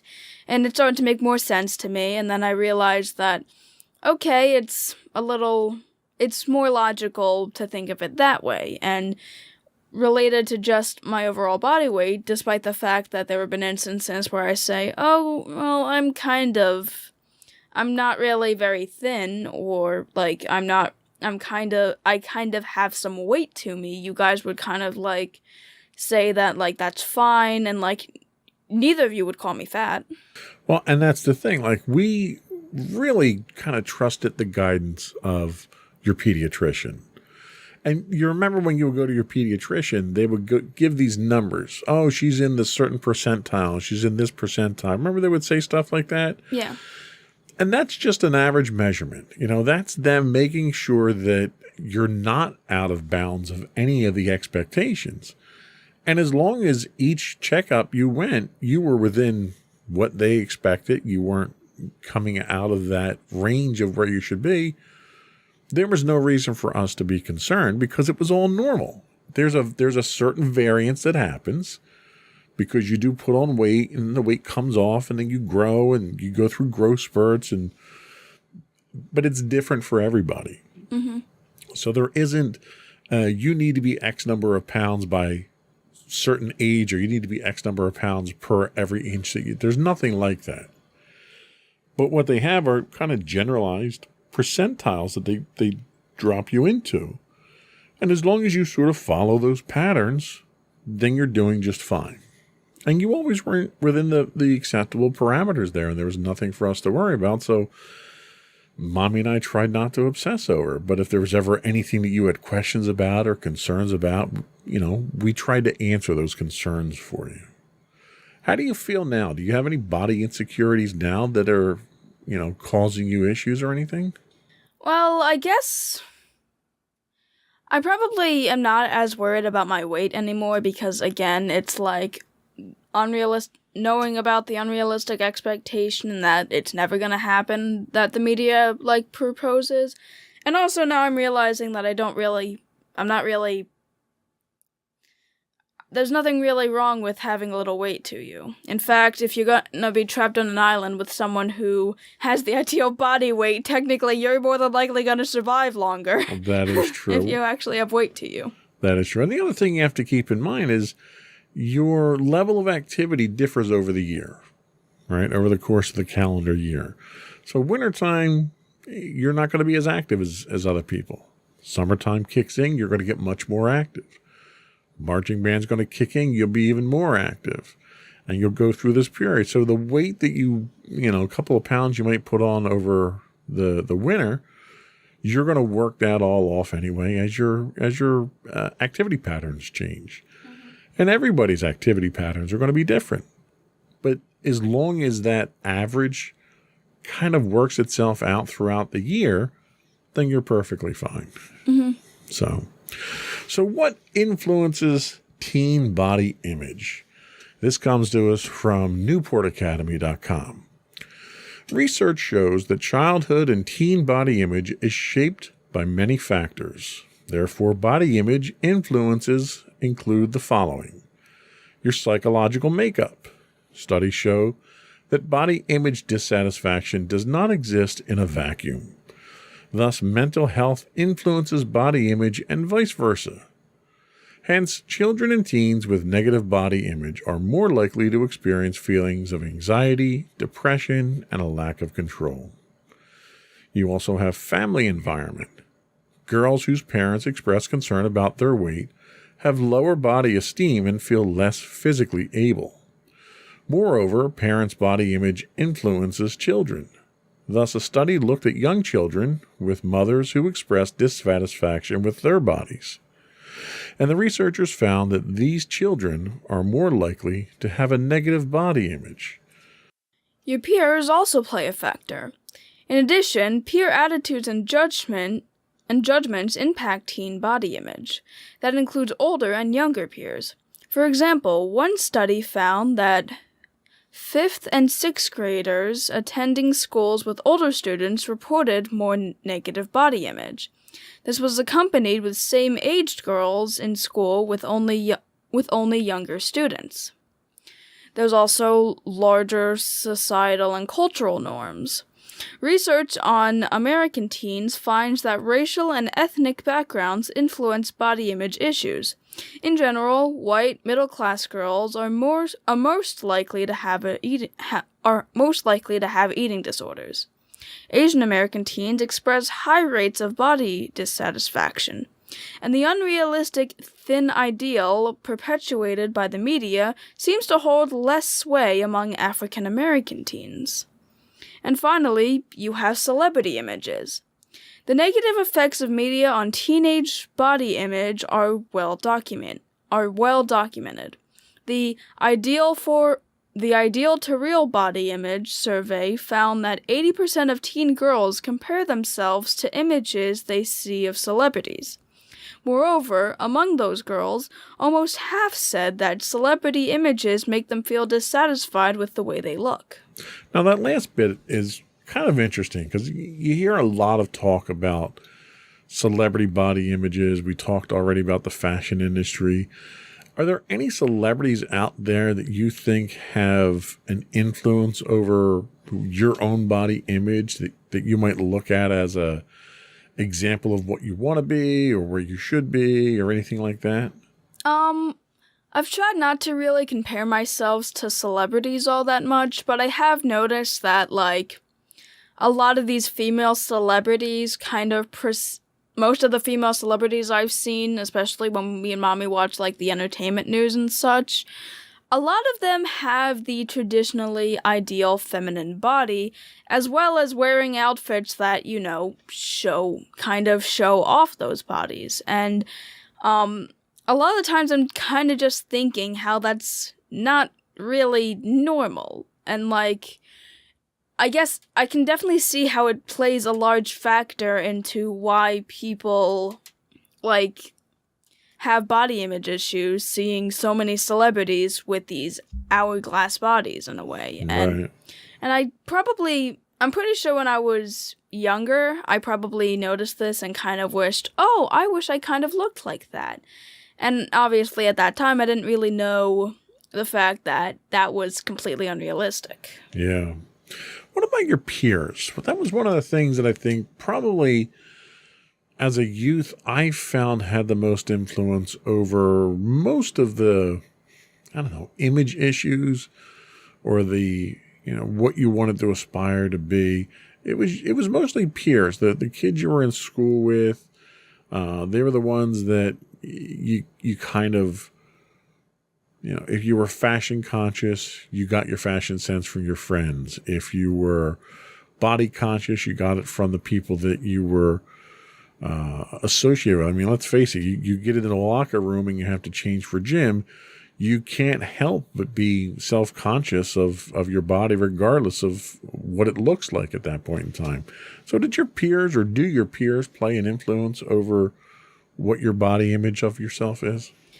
I mean, I can definitely kind of see that. Like, I have my own style, and like, I haven't seen, most of my friends don't entirely bring up my body all that much, although there was this one instance where, like, my one older friend was kind of talking about, like, kind of presenting your way, like, my one friend is kind of interesting. They, like, have, like, certain ideas of how people kind of act, and, like, at one point he was talking about, how I was sitting with my other female friend who, to be fair, we have pretty different styles, and they were, my other friend was saying, like, how if I, kind of had more of a demeanor similar to my one friend, I might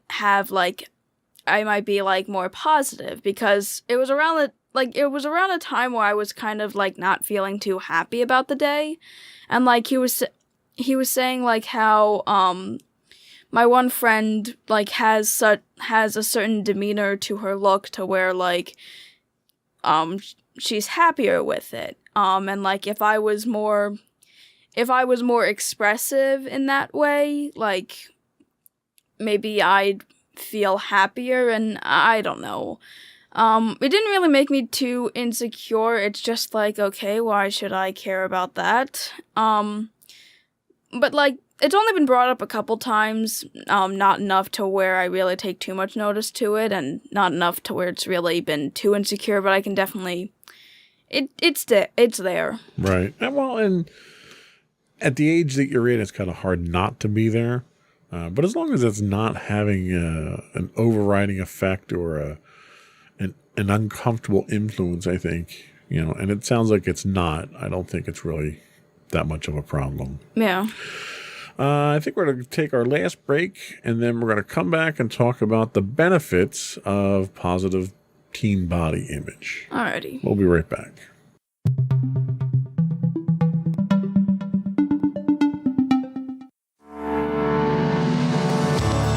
Insights into Entertainment, a podcast series taking a deeper look into entertainment and media. Our husband and wife team of pop culture fanatics are exploring all things from music and movies to television and fandom.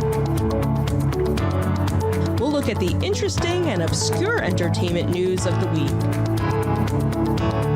We'll talk about theme park and pop culture news. We'll give you the latest and greatest on pop culture conventions. We'll give you a deep dive into Disney, Star Wars, and much more. Check out our video episodes at youtube.com/insightsintothings. Our audio episodes at podcast.insightsintoentertainment.com, or check us out on the web at insightsintothings.com.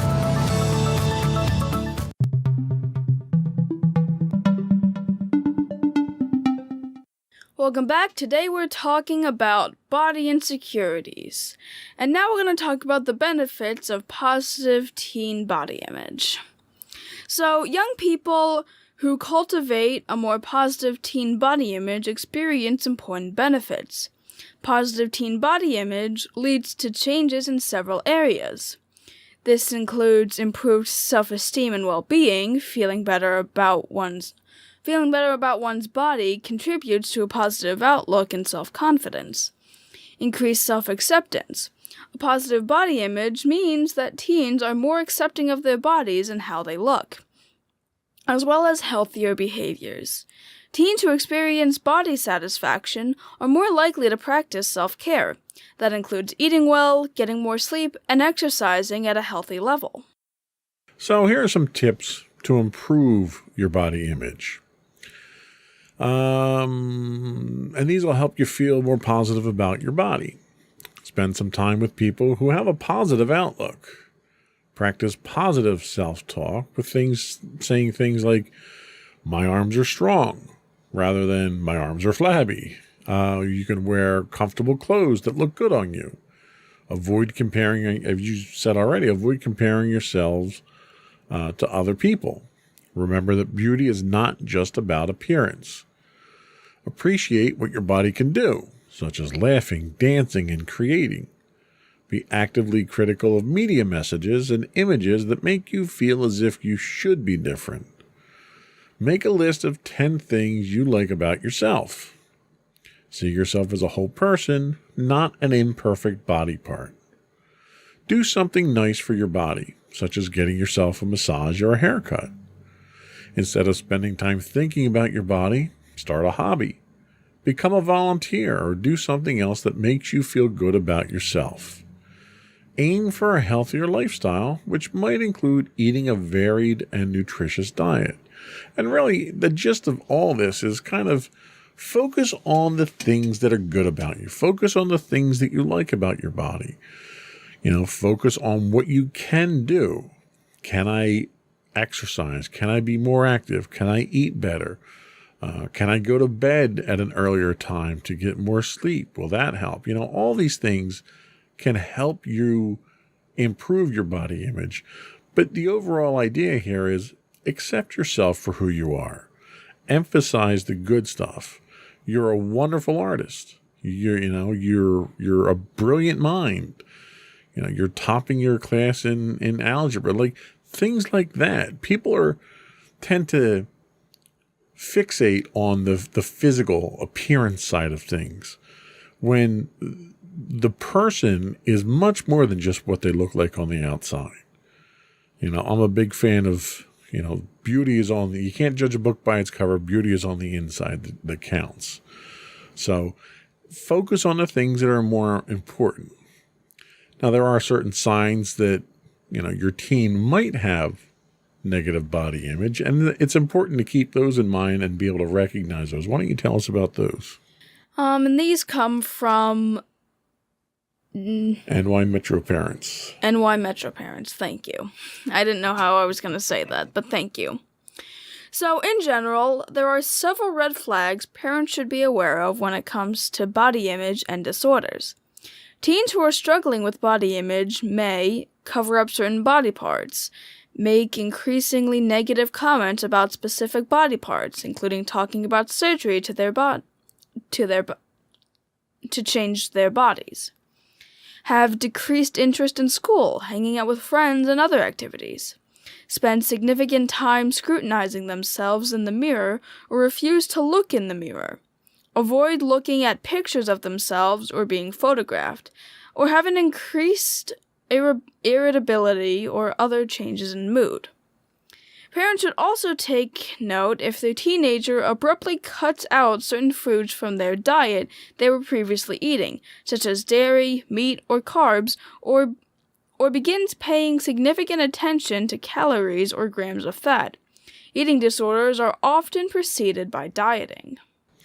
If parents have concerns, a crucial first step, as we always tell you, is to seek out a mental health professional who has expertise in supporting teens with developing a positive body image and a healthy relationship with food and exercise. Sometimes it might be difficult for a teen to open up to a parent, but they might trust an external source more. Parents can also turn to their doctor or a pediatrician or reach out to a nonprofit group that can provide resources. Experts caution against I can't say that word. Just look in the notes. Yeah, just look in the notes. I should have written the phonetic pronunciation out. Experts caution against comments teenagers make about their bodies. Now I'm all flustered. For example, if your teen says, "I hate my stomach," don't jump to conclusions. This is first and foremost an opportunity for the parent to start a conversation with their teen. And as always, if you have concerns for your child that you don't feel you're capable or qualified to cope with, always seek the assistance of a qualified professional. And I think that's kind of the safest advice that we can give here. There are signs to look for, and you definitely want to be proactive about this. You don't want to miss the red flags, first of all. Mm-hmm. And you certainly don't want to let it go on too long, because it's one of those things that if it goes on too long and it isn't corrected, it can cause serious health issues. Yep. So we're going to take a very quick break. We'll come back and we'll get your closing thoughts. Alrighty.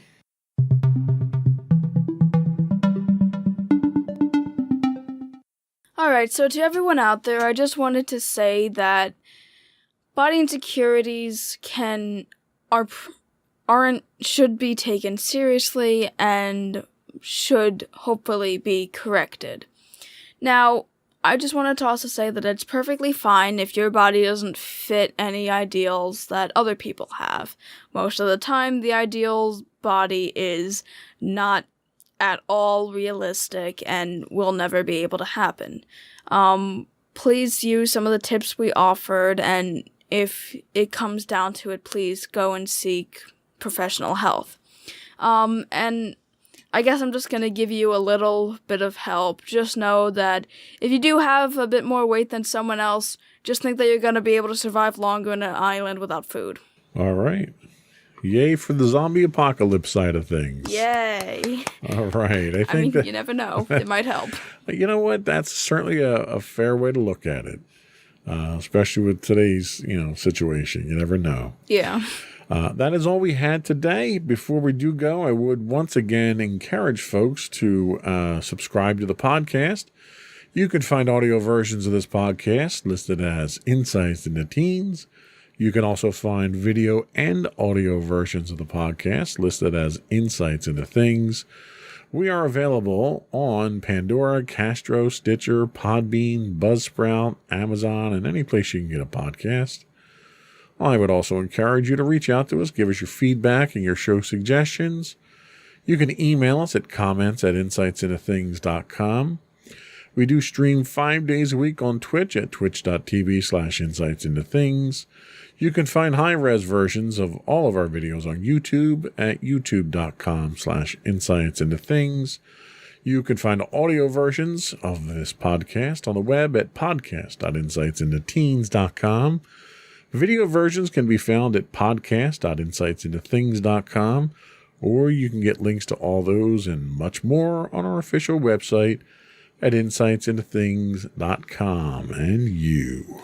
And don't forget to check out our other two podcasts, Insights and Entertainment, hosted by you and Mommy, and Insights into Tomorrow, our monthly podcast, hosted by you and my brother Sam. And that's it. Another one in the books. Bye, everyone. Bye.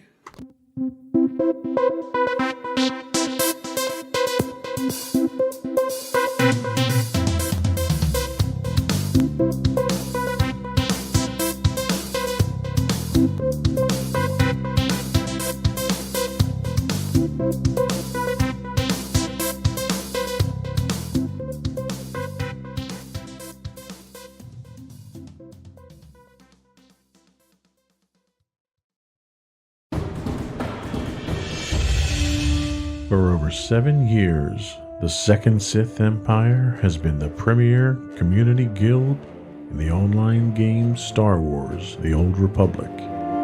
With hundreds of friendly and helpful active members, a weekly schedule of nightly events, annual guild meet and greets, and an active community both on the web and on Discord.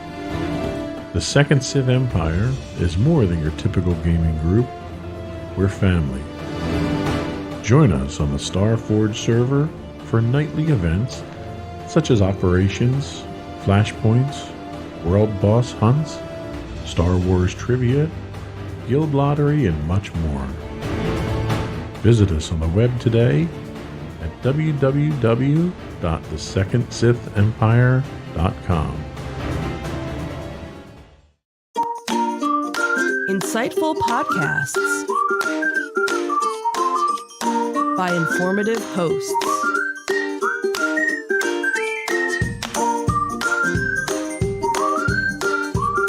Insights into Things, a podcast network.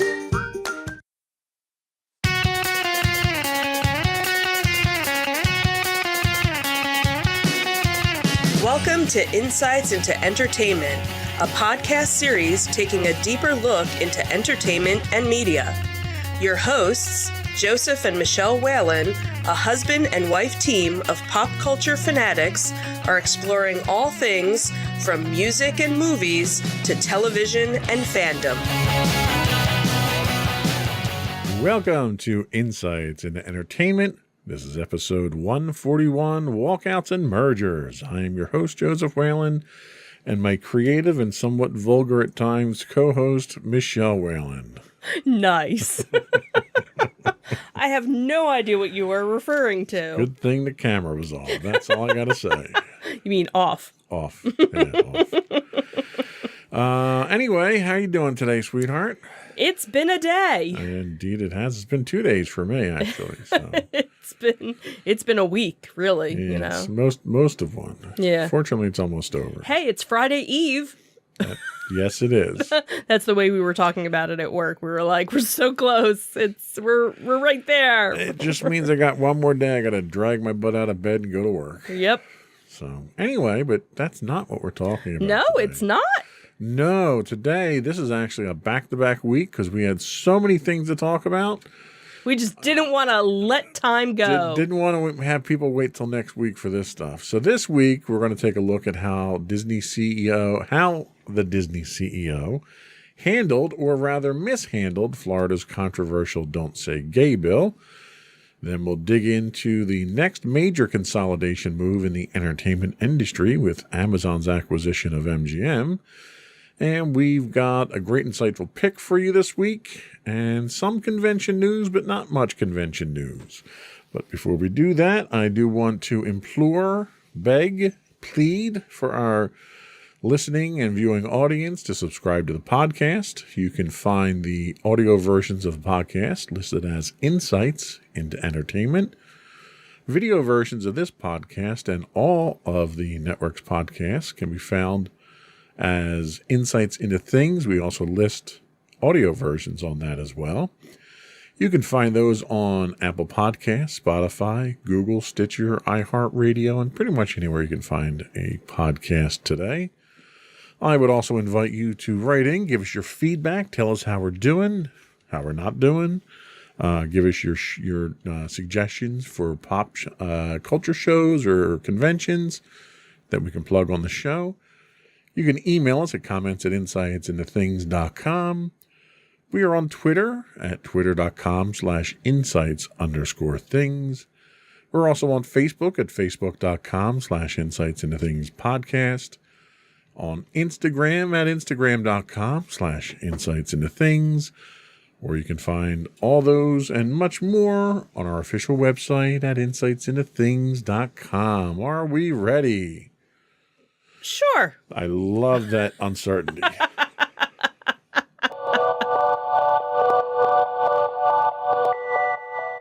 Go. So it seems that Disney employees, or cast members as they are also referred to, were walking out across the U.S. So they're mad as hell and they're not going to take it anymore. At least that's the message that Walt Disney Company's cast members are trying to send to their corporate overlords. Cast members of the entertainment giant were staging walkouts across the country in protest of CEO Bob Chapek's response to the recent Florida legislation that's been dubbed the Don't Say Gay Bill. LGBTQIA+, That's a lot of letters. that's a lot of letters, so you got to say it slow. The workers and allies alike planned a general walkout in locations in Florida, California, and elsewhere. Cast members are up in arms at Chapek's tepid response to HB 1557. Right, I did say, okay. It's a lot of letters. House bill. House bill. Oh, there you go. Hey, look at that. So the bill that would prohibit instruction about sexual orientation or gender identity in kindergarten through the 3rd grade in Florida. Unlike his predecessor, Bob Iger, the lesser of the two Bobs thought he could play the politics of the state closer to the vest. Chapek sent a company-wide memo on March 7th with his thoughts. Excuse me.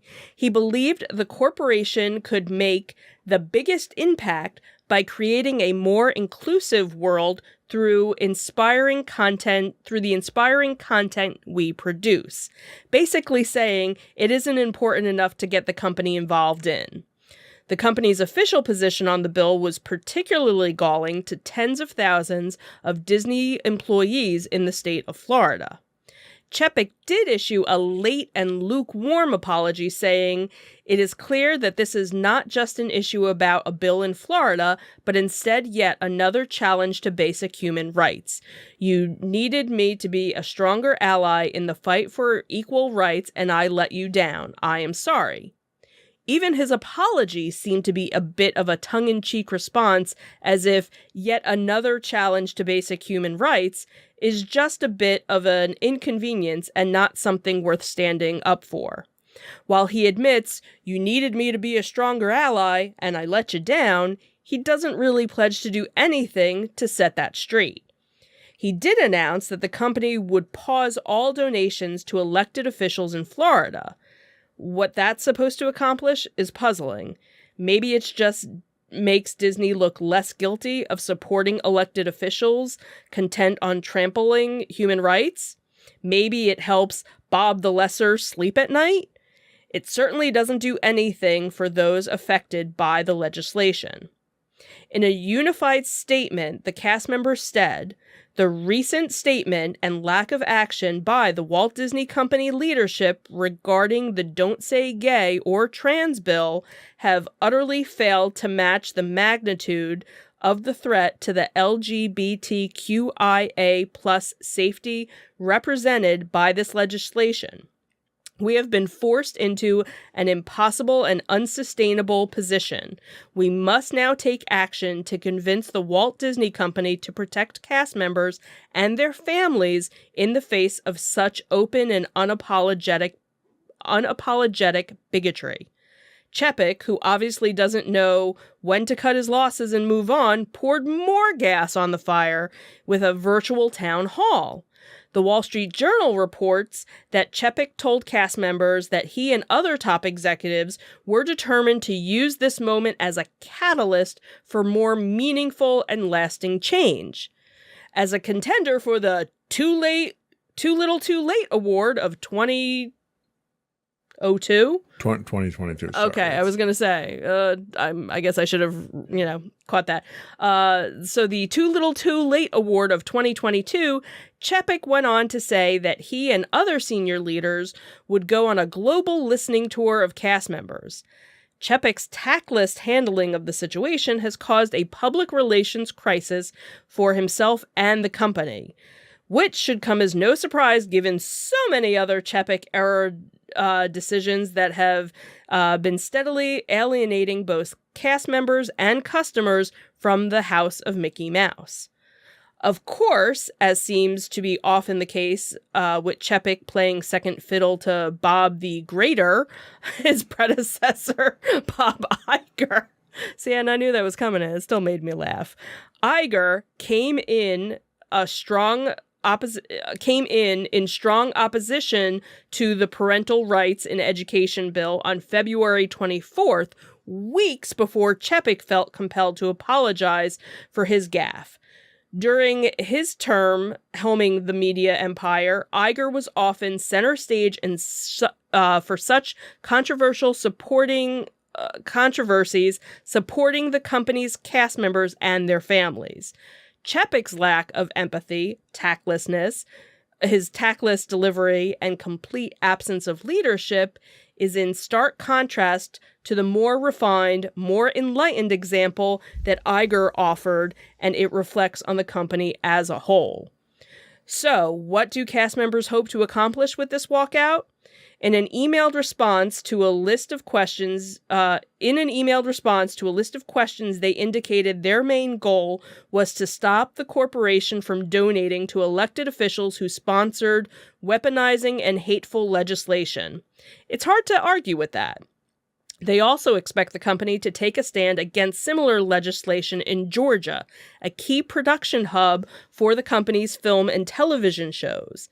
In a statement, the group said, "We believe the Walt Disney Company's recent statements about their commitment to our community means that anytime legislation like this comes up again, they will take a more visible stand, and we will plan to hold them accountable for that. Ultimately, it comes down to politics. Republican legislators who advocated for the bill contend that parents, not teachers, should be the people talking to children about sexuality and gender issues. Maybe in a perfect world, that works. Sadly, we don't live in a perfect world. Many who support this bill are grossly unqualified to speak in an educated manner about topics, if they speak to their children about such topics at all. Democrats argue that the bill demonizes LGBTQIA plus people and effective bars students from speaking freely about sexual orientation and gender identity. In essence, the bill is a violation of free speech at its core. It uses public funds to push a biased conservative political agenda on students. The measure has passed both House of Legislature and now heads to the Republican Governor Ron DeSantis. DeSantis, who's made it very clear he's neither a fan nor advocate for anyone who doesn't conform to his narrow conservative view of the world, who has already expressed support for the bill. So kudos to the cast members at Disney for standing up for this. Absolutely. And, and that's what's such a wonderful thing about Disney, because again, we bash them on a lot of things and we praise them on a lot of things too. They are very inclusive when it comes to their cast members. Sure. And they want equal rights for everybody. So they don't care what your race is, your gender, your preference, your color, And I think, I think what happened is you had Bob Chapek, who has his personal views on this. And I don't know what his politics are. I didn't bother to look that up. Right. But clearly he was of this mindset that the company shouldn't be involved in these type of political things. That was what his knee-jerk reaction was. Unfortunately, you're knee-deep in it because you're contributing to politicians. Right. Because you're trying to get favorable legislation for your company. Right. So you can't not take a stand. Right. And given the company's history with Iger, who never hesitated to take a stand. Absolutely. And was always on taking the moral high ground when it came to these things. You can't just ignore that example, stick your head in the sand and pretend that nothing's happening. Right. Your employees depend on you. And There's over 70,000 employees that work for Disney in Florida. Mm-hmm. That's a lot of votes. Right. Even if a percentage of those people don't, they might be people that are just here on work visas and, Right. Because Disney has a lot of international staff Right. that work there. Mhm. Even if you take half of that number, that's enough to swing a vote. I hope it is. I really hope it is. And especially now that you have so many people who worked in California Right. who had to transplant to Florida now. Because of the moving operations. Because of the moving operations. I'm really hoping that a lot of this backwardness Mm-hmm. clears up Florida, because I really don't even want to go and visit Florida.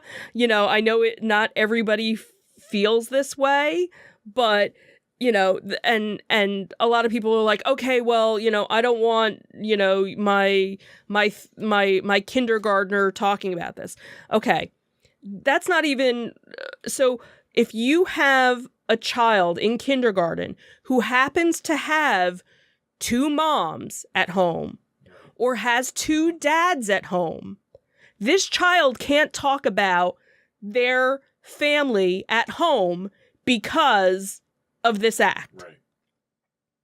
And if you have a child who simply has questions because they have a fellow student who might have two same-gender parents, they can't ask questions. Right. Their parents, according to this bill, their parents are supposed to explain things to them. Right.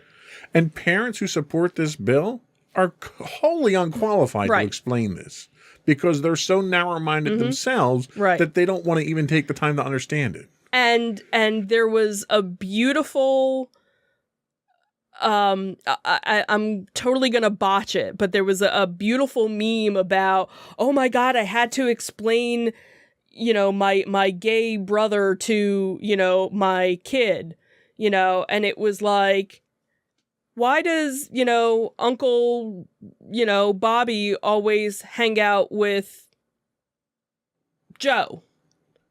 Oh, because they love each other. Okay. Right. That is what a typical kid is going to Yep. say.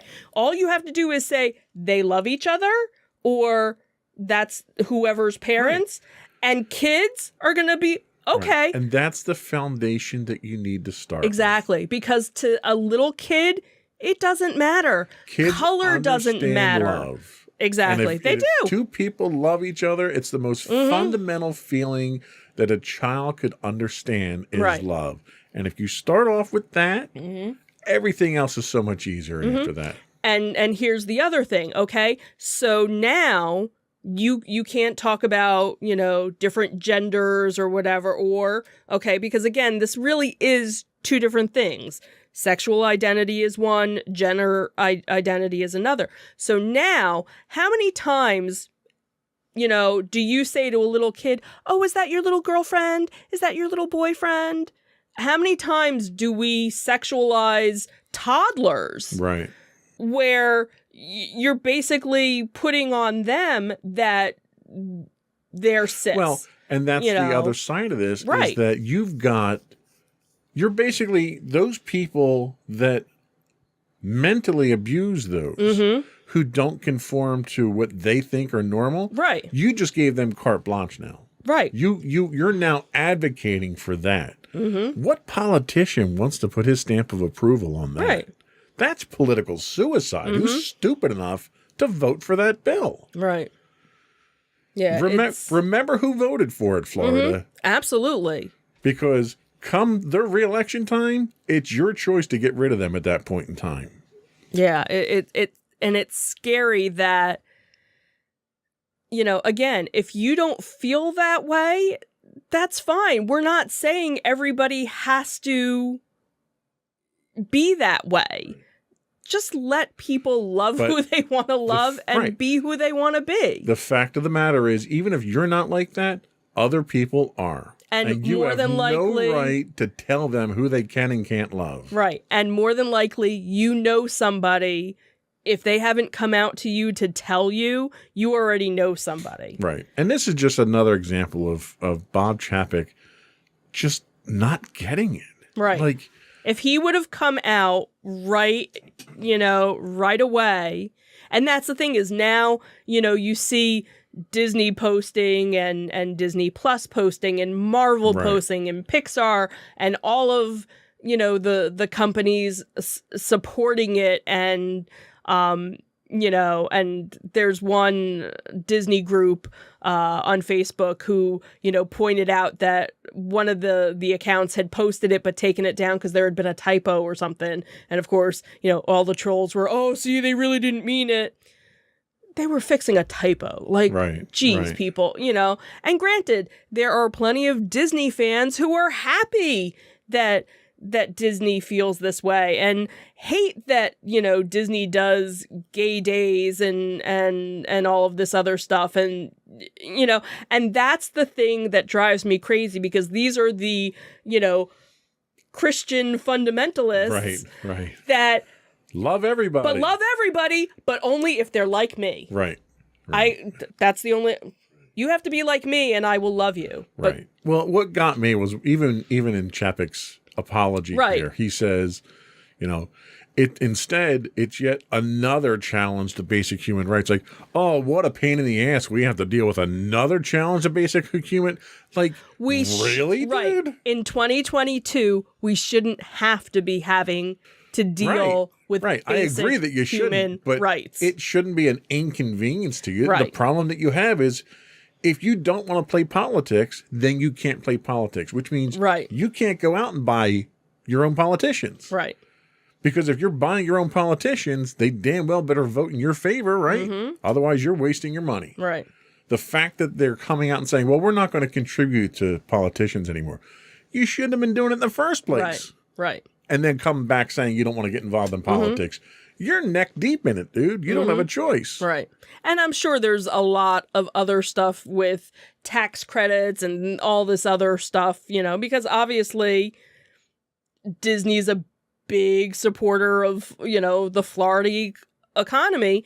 But the thing is, now there's also a lot of other companies out there too. So, I'm sure if Universal and, all of these other companies kind of came together and put the strong arm, it would make a difference, so you need Disney, but you need everybody else to kind of do it as well.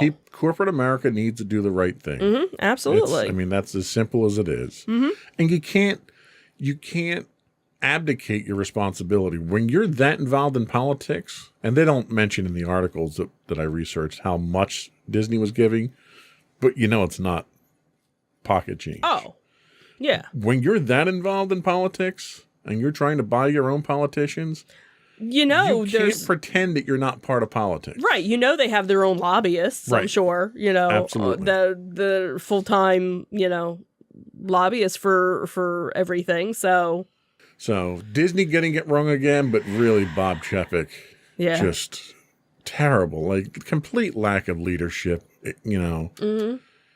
I was never a fan of Bob Iger. You know that. I think the man was paid more, 10 times more than he should have been paid for what he was doing. Right. But he looks like a saint compared to Chapek at this point in time. Yeah. Bob the Lesser. That's how I felt. Will forever refer to Bob Chapek. Bob the Lesser. The lesser of two Bobs. It's good. I like that. So, all right. That was what we had on our Disney article. We're going to take a quick break. We'll come back. And we'll talk about some entertainment news.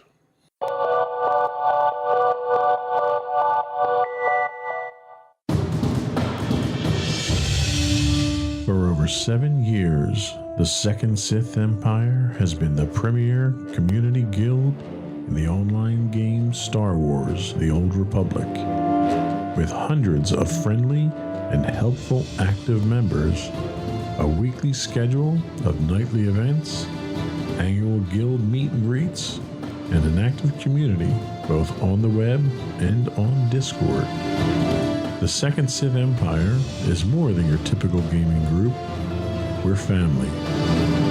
Join us on the Starforge server for nightly events such as operations, flashpoints, world boss hunts, Star Wars trivia, guild lottery, and much more. Visit us on the web today at www.thesecondsithempire.com.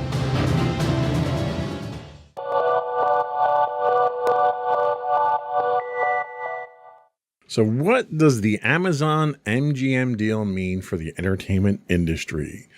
The man with the golden wallet now owns the man with the golden gun and much more. Amazon has agreed to purchase the film and television studio MGM for nearly $8.5 billion. At first glance, that number sounds big, but in reality, it's insignificant compared to so much that's going on in the industry now. The merger was actually first announced last May and just recently became official. It's the second largest acquisition for Amazon after Whole Foods. It's also the latest in a string of mega mergers within the entertainment industry, including AT&T's merger of Warner Media and Discovery last year. Included in the merger are iconic brands, including the James Bond franchise, Rocky, The Silence of the Lambs, and Legally Blonde, just to name a few. The merger has been cleared by the European Commission. Having concluded their investigation into the merger, the European Commission determined the merger would not significantly reduce competition in the markets. The U.S. government hasn't given its blessing on the union yet, but the two companies signed the dotted line anyway to make it official nonetheless, which I thought was kind of interesting. They clearly don't think what the U.S. government cares about this one. Will we see Amazon Prime Video selections options start to open up? It's unclear when or if Prime subscribers will get the full MGM catalog.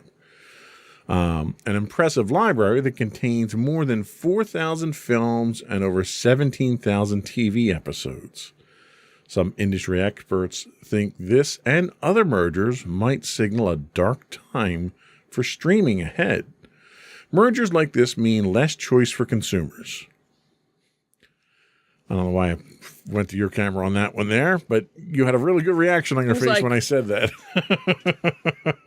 So riveting. We'll fix it in post. Anytime there's less choice and therefore less competition, it means higher prices.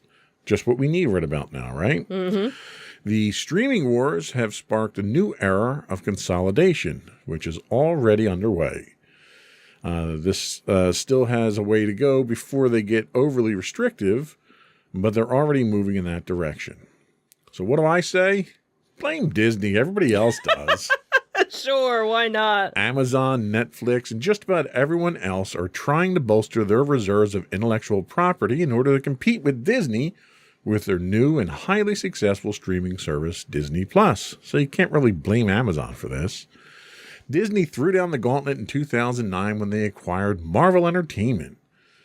The neglected property wasn't all that impressive at the time, but we see what Disney's done with it since then. Disney then raised the stakes again in 2012 when they bought Lucasfilm. Between their original work, their Pixar properties, Marvel, and Lucasfilm, Disney essentially locked up 90% of the target audience's childhood under one roof. Of course, they spent a year squandering the opportunities they had by housing their works on other streaming networks until they launched their own streaming service in 2019. But since then, everyone has been trying to be Disney in the streaming world. So what's the end result for consumers? Static catalogs are well and good if you like rewatching TV shows and movies, but the real money's in new content, right? Maybe. It's likely that Amazon will be milking their newly acquired properties like Rocky and James Bond for sure. You may even get spin-offs based on your favorite characters. I mean, Rocky is nothing but spin-offs at this point. True. But that also means you'll likely have fewer unique stories emerging from these studios. You're likely to get retreads of what you've already seen, which is pretty much what we see with Disney now. I mean, Disney, sure, they're still putting out original content, but a lot of what Disney's doing is taking some of the stuff that they have and re-releasing it. You know, we're seeing live-action versions of animated versions of their movies. It's like, okay, you guys can't come up with original stories at this point in time? Well, one of the newer movies that just came out was Cheaper by the Dozen, which was a remake Yeah. of, a Steve Martin movie. Yeah. So I was kind of like, wait, what? Oh, we already... Yeah. Okay. So you're seeing the retreads coming out of Disney. Right. You're probably going to see the same thing coming out of Amazon. Now, Amazon has not hesitated to drop money on projects that they like. Yeah. We're very fortunate that they picked up The Expanse. The Expanse, right. They saved a show that we absolutely loved, and they've hemorrhaged money into it for effects and story and staff and everything else. Right, and you could definitely see the difference between from when it was on Sci-Fi and then when it came over to Amazon Prime. So Absolutely. So it's reasonable to think that they're going to continue that trend with their MGM properties. Hopefully, maybe. I don't know. Do you need to have, a remake of Rocky? Or and that's a thing. You've got the Creed movies that are the trend now. True. You could, or maybe find, But they also have Lord of the Rings. True, and Lord of the Rings TV series is coming out. So they've got that. They've got RoboCop, which is a dead franchise. They tried to revive that with a new movie, but that's certainly something that you can pick up and run with. Right, and I could see doing not maybe James Bond, but something... Jane Bond. Sure, something in that, genre, so I think what would be interesting there would be to see how the female M got to her position. Like a Cold War precursor of M. And that's what would be interesting to see is, okay, we always see the movies and everything with James Bond in the back. What's the background? What's how? Right, and that's what Star Wars is doing. Right, that's what Disney did with Star Wars. Is they went to the fringe. Right. We're not doing the mainstream. We're bringing mainstream characters in just every for now and then. recognition. Right. Like you obviously have to have somebody as James Bond, but you don't necessarily need to see him. Right. Let's they have make all guest appearances periodically. Right. Exactly. That guy that just walked by, that was Jane. That was 007, by the way. Right. Who's 006? Right. Tell the history of who was 001. How did you get 1, 2, 3, and obviously 7? Who's 8, 9, and 10. And that's what we might see with some of the spinoffs that they're talking about here. But I think they're right. The analysts are right. What you're going to see is a continued march towards consolidation. We're seeing the same thing in video games too. Everything in entertainment is going towards sucking up all these separate companies, putting them under these big giant umbrellas, and you're going to go back, ironically. Back in the 70s and 80s, you had 3 networks. Right. And you're going to have... because that you have Paramount Plus. So everything under all of those umbrellas is now the one. Disney now ended up getting all of their things that had been on Netflix and other places. So even the Netflix original Marvel shows like Daredevil and Luke Cage. And that was what I had mentioned earlier was that Marvel or Disney really squandered a lot of their intellectual property early on because they didn't have any place to they didn't have stream it. Right. So they said, okay, you can do this and you can have this. And now they're like, we want it. And now it's all there. So now you actually have the parental controls on Disney Plus because when Disney Plus first started, you didn't have to worry about it. Right. Now all of those other, things are there. So the downfall to that is the elimination of competition always means higher prices because there's absolutely no reason for these companies to compete against each other in a price war. And we've already seen price increases start from it. That's the thing that's probably the most damaging thing. From a creative standpoint, they're still going to be churning out content. They're still going to keep the franchises alive. Right. You may even see this revive some franchises that have been neglected. You may see a revival of a RoboCop franchise because they've got the property for it now. They've got the budget for it. Right. So that's one thing that I think the creative side is probably going to continue to go because that's where the money is. But it's going to cost more. Right. If you want to see a new RoboCop movie, you're going to have to pay for it somehow. Maybe it's, an extra $5 for your Amazon Prime subscription now. Right. Whatever it is. But Amazon has never hesitated to raise their prices No. as they added more services. Right. Amazon's one of those companies that at least you see a return for your investment. Mm-hmm. You know, Disney's notorious for, on a regular schedule, increasing prices Right. for everything. Right. And you, year after year, don't feel you're getting a return for that investment. Whereas every time Amazon gives you something, they usually give you something after. They usually give you a raise in price after you've gotten some kind of service out of them. Mm. So there's definitely an incentive to accept those prices. I think your average user will be less hesitant to accept those prices. Right. And again, because when you're talking about Amazon Prime, you're not just talking the television stuff. You're also with the music, and you also have the free shipping and advantages of that. So, and that's all kind of bundled together. Whereas, with like a Disney Plus, all it is So, just. Do you think we'll ever see a Disney MGM Studios again now? I wonder how much I can get for my shirt online. Yeah, see? Sell it on Amazon. The other thing to note here is, do they take control of the MGM Grand Casino? Really? I don't know. Oh, I don't know. do they? I don't know if they take control of that. Yeah, I don't know To how think that Bezos would be in control of a casino is terrifying. that is kind of scary. Yeah. You Yeah, get they- Amazon credits or something. Right, there you go. There you go. Amazon gift cards when you cash out. They just drop out of the slot machines now. That would be kind of funny. Yeah, they didn't mention that in the articles that I read, but it would be interesting. Yeah. But anyway, I don't think the end is near. I think there's a lot more acquisitions to happen out there, and People have too much money to burn, I guess. $8.5 billion. I wish I had that much. There's certainly other things I'd spend it on than buying a studio. That's for sure. I have a studio. I love my studio. Do you? I do. I'm always trying to change it and evolve it, but that's okay. Right. Life is change, right? There you go. Anyway, that was all for our entertainment news. We'll be back after a quick break with a good pick of the insightful pick of the week. Thanks.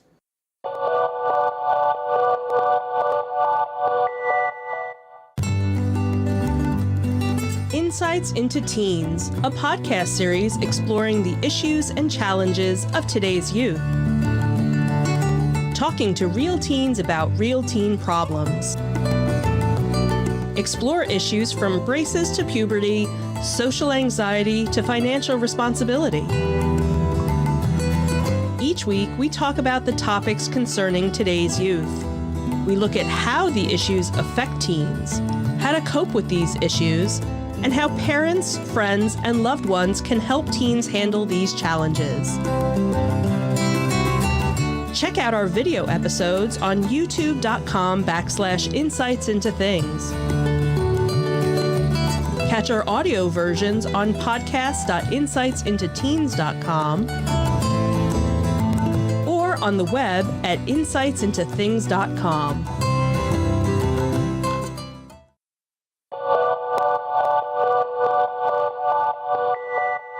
Go for your insightful pick. So we haven't been doing insightful picks for the past couple of weeks. Since we've changed format. Since we changed format. So, every now and then we'll kind of sprinkle it in. So this is a very interesting show. And especially, for those that have that work/home life, it's an interesting take on it. It's a mystery, drama, thriller. You're not really sure what's going on, but I'm sure by the end of the show, more will be revealed. And the show is called Severance, and it is on Apple TV. So that's the only place as of right now that you can find it.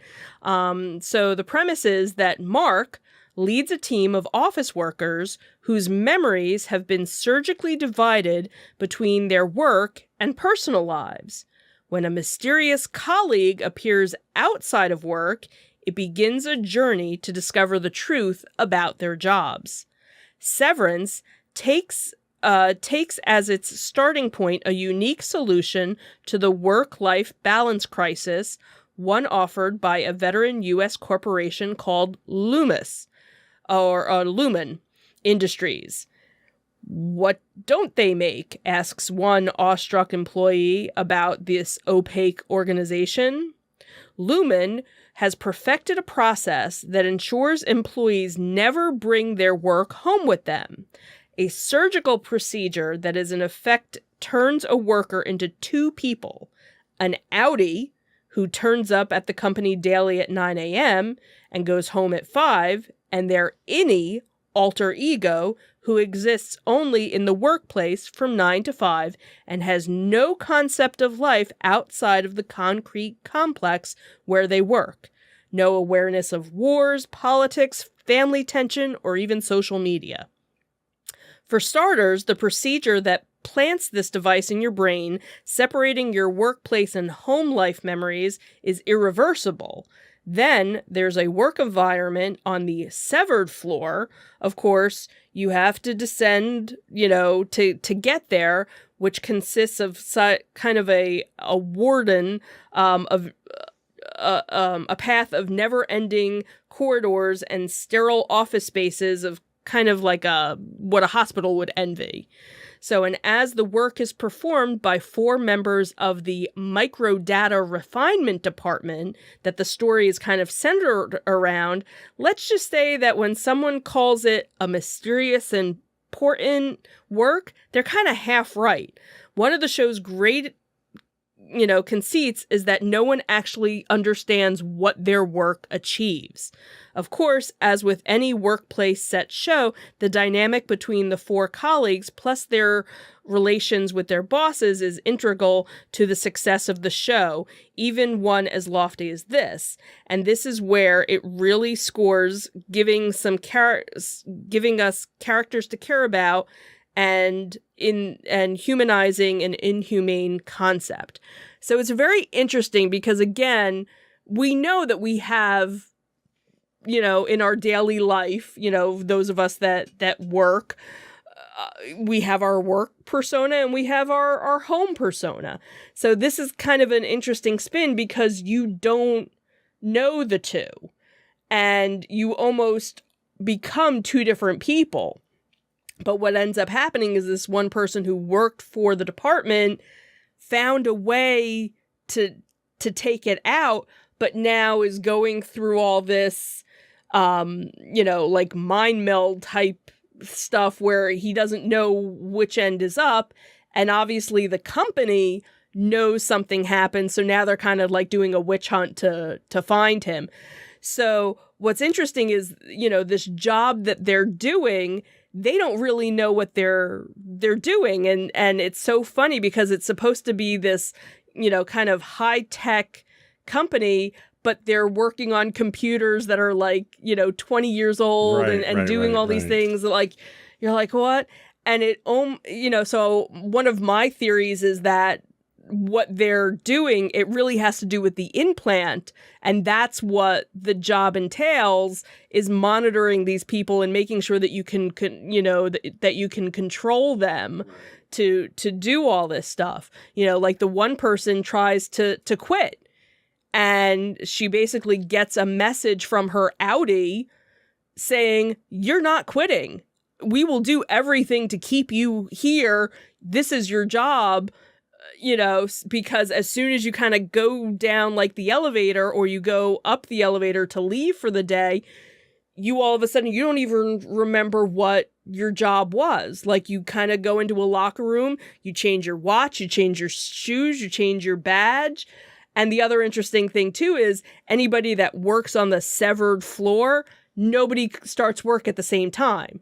Everybody's shifted by 10 minutes so that you don't run into anybody, right, because you don't know who this person is until you get down there. And the other thing too is so many people, like when they get to work, they feel like, oh, wasn't I just here? Like you don't feel rested because you don't realize that you left. So it's very interesting when you kind of think about it. And then now as the season's progressing, this one department who never met anybody else except for like top management now is all of a sudden running into other people, and they're like, we know who you are, but we never run into you. And so there's all this interesting, dynamic of, oh crap, now we got to keep them separated. How do we do this? So how many episodes are there in the series? I think they're going to be 8 total. Single season? Yeah.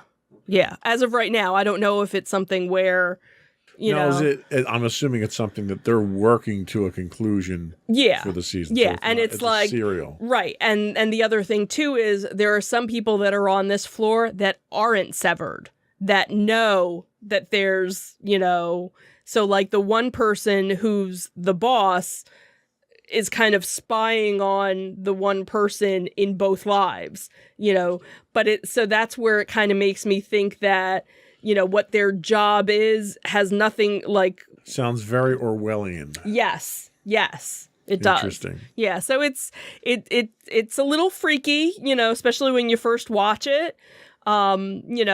But as you get into it, it's definitely one where I want to see how things go. Yeah. And each week it's interesting because different people post different things.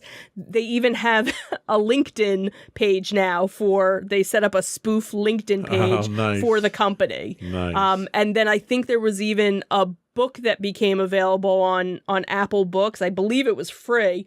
That was kind of like written by somebody that worked for the company and got out. Right. So they're putting all these little Easter eggy things out there. So that's kind of cool that they're doing that. So Halo did the same thing when it first came out. You had all these mysterious things on the net and stuff like that. So very cool. Very cool pick. Thank you. So we'll be right back with some quick afterthoughts.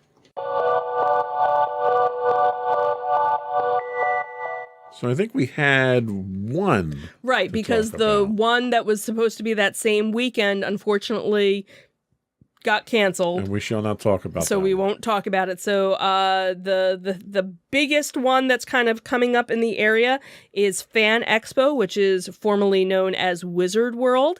That is going to be at the Philadelphia Convention Center from April 8th to the 10th.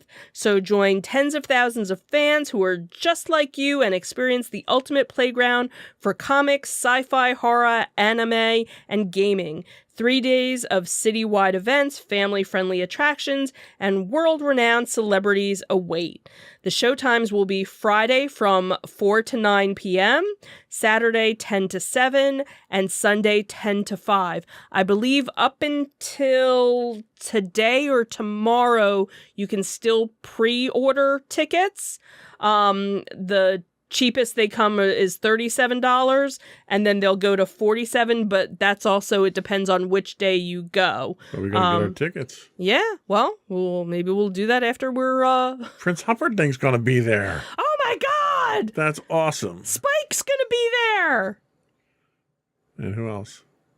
And Beta and guys. Yeah, Beta and Gates McFadden from Star Trek. Well, we got a lot of Star Trek folks. Yeah, there. so they're probably doing John a whole. Delancey's going to be there. Jonathan Frakes. Yeah, so they're probably doing a whole Star Trek-y. The original Ahsoka's going to be there, and not the one in the live action. Right. So yeah.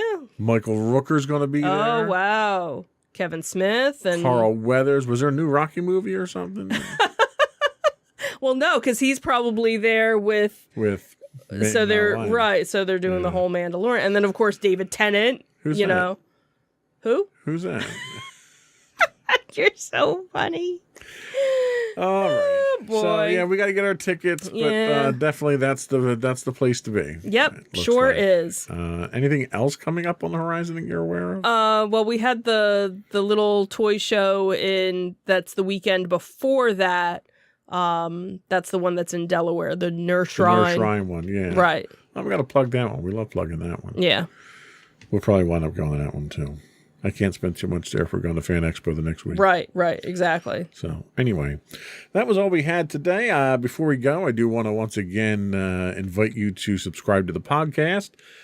Audio versions of this podcast can be found listed as Insights into Entertainment. Video and audio versions of all of our podcasts can be found listed as Insights into Things. We're on Pandora, Castro, Stitcher, Podbean, Buzzsprout, and any place you can get a podcast. I would also invite you to write into us, give us your feedback, give us your shows you'd like us to plug. You can email us at comments@insightsintothings.com. You can find us on Twitter at twitter.com/insights_things. Video versions of this podcast can be found at podcast.insightsintothings.com. You can find us on Facebook at facebook.com/insightsintothingspodcast. High-res versions of our videos can also be found of all of our past videos on YouTube at youtube.com/insightsintothings. You can find us on Instagram at instagram.com/insightsintothings. We do stream 5 days a week on Twitch at twitch.tv/insightsintothings. And for links to all of our various sites, you can go to our official website, www.insightsintothings.com. That's it. Another one in the books. Have a good week, everyone. Bye. Bye.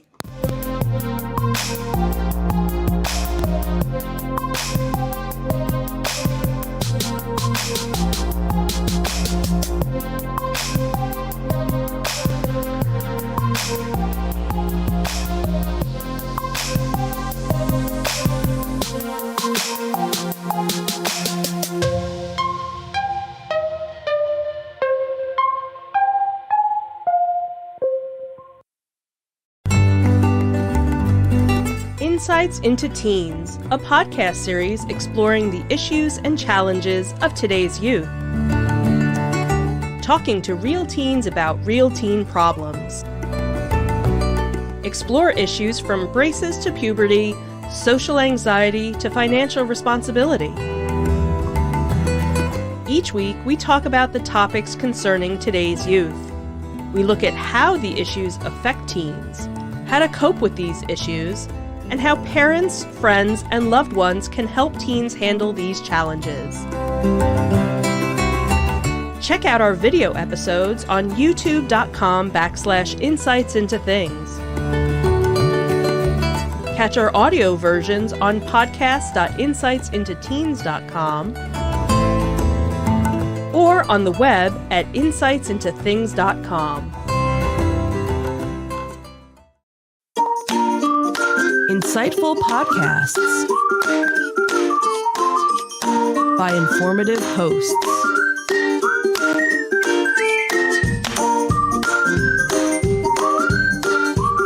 Insights into Things, a podcast network.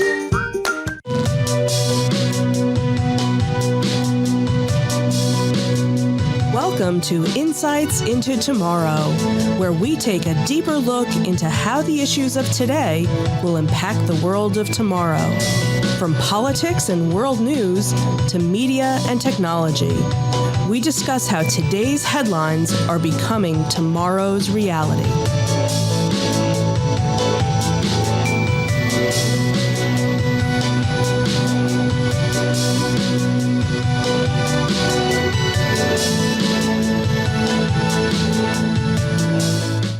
Welcome to Insights into Tomorrow. This is episode 13, Modern Monopolies. I'm your host, Joseph Whalen, and my co-host, Sam Whalen. How you doing today, Sam? Doing okay. How you doing?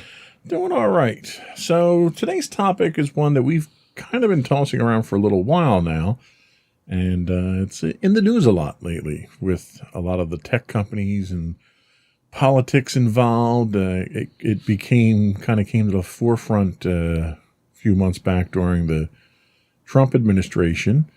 They were kind of going up against some of the big tech companies, Facebook, Amazon, Google, and so forth. So I thought it was worthwhile to sort of take a look at this. So today we're going to discuss what monopolies are in the modern age. We'll understand what a monopoly is, how they operate, and why they're detrimental to a free and open market. Yet they're a unique product of capitalism. We'll take a brief look at the history of monopolies in America and how they've been handled before, and we'll look at the future of what today's monopolies and the complications inherent in regulating them are. Ready to get started? Yep. All right.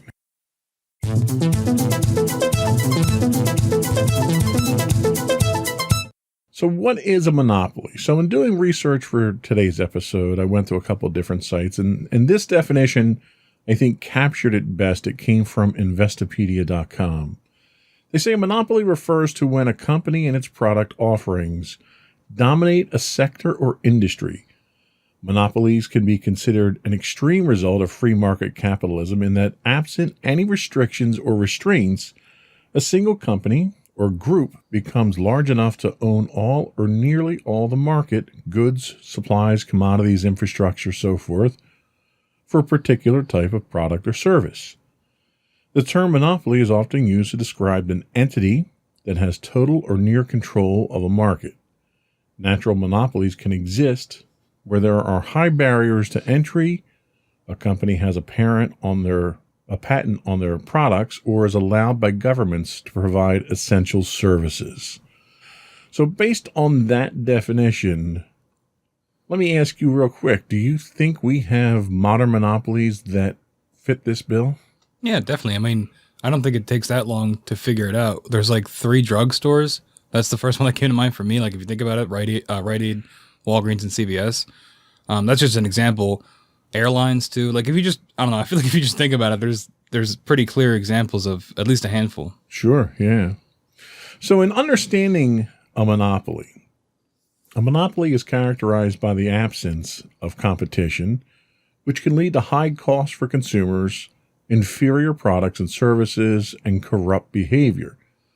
A company that dominates a business sector or industry can use that dominance to its advantage and at the expense of others. So taking your example of the drugstores, if there are 3 drugstores that control all the pharmaceuticals to consumers, is that really a monopoly if there's 3 of them?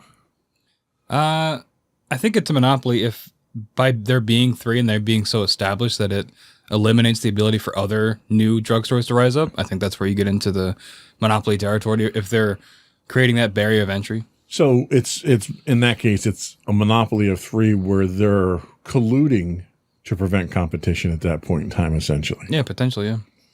They also say that it can create artificial scarcities, fix prices, and circumvent natural laws of supply and demand, which I think is exactly where your pharmacy scenario falls into place.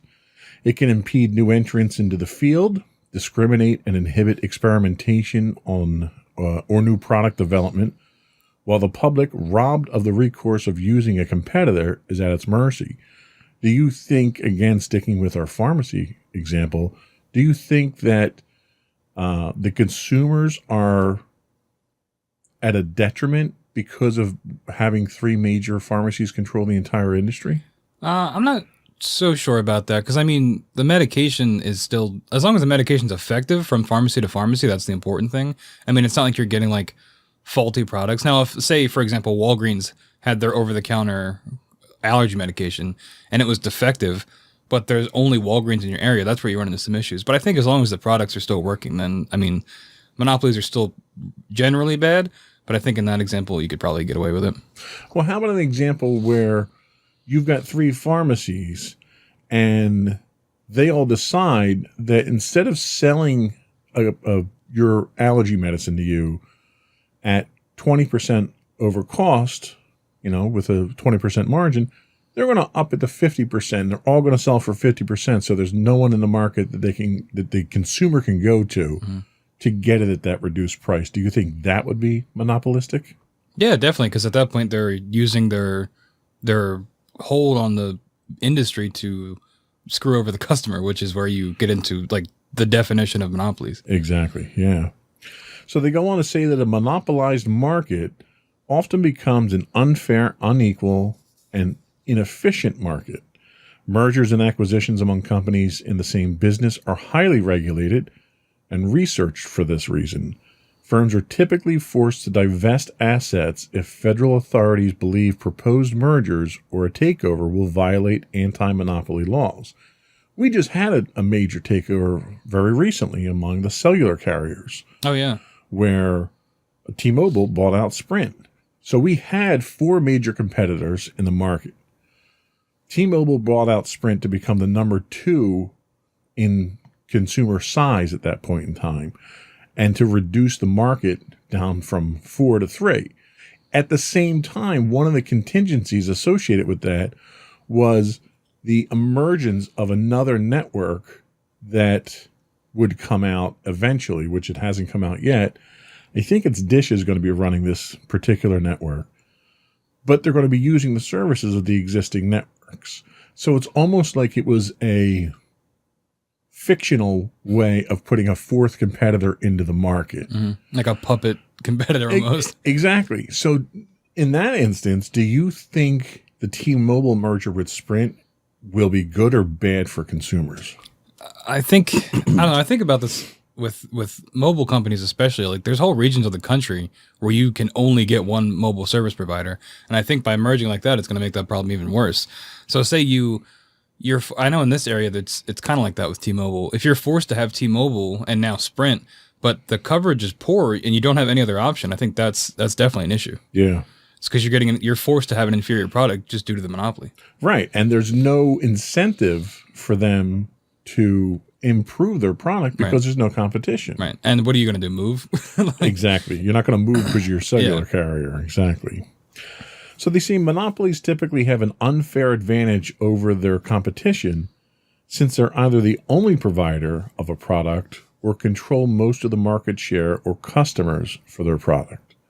Although monopolies might differ from industry to industry, they tend to share similar characteristics. Why don't you tell us what these characteristics are? Sure. So the first one is the high barrier of entry, which we kind of talked about already. This is when competitors are not able to enter the market, and the monopoly can easily prevent competition from developing their foothold in an industry by acquiring that competition. Sort of like we talked about with the mobile company where they put, I guess not really, because they kind of let them use their own services. The second example is the single seller. There's only one seller in the market, meaning the company becomes the same as the industry it serves. The third is price maker. The company that operates the monopoly decides the price of the product that it will sell without any competition, keeping their prices in check. As a result of this, monopolies can raise prices whenever they want. And finally, the economy of scale. A monopoly often can produce at a lower cost than smaller companies. Monopolies can buy huge quantities of inventory, for example, usually at a volume discount. As a result of this, monopoly can lower its prices so much that smaller competitors can survive. Think like Walmart. Essentially, monopolies can engage in price wars due to their scale of their manufacturing and distribution networks, such as warehousing and shipping. That can be done at lower cost than any of the competitors in the industry. I guess that'd be Amazon too, both those companies. Yeah. So it's interesting because some of these same practices they talk about here that are considered to be monopolistic are also ones that are generally used in business for efficiency reasons. For instance, here in New Jersey, we have a lot of cranberry producers in the state. And one of the things that you have is everyone's heard of Ocean Spray, right? Mm-hmm. You buy Ocean Spray cranberry juice off the shelves and whatnot. Ocean Spray is actually a cooperative.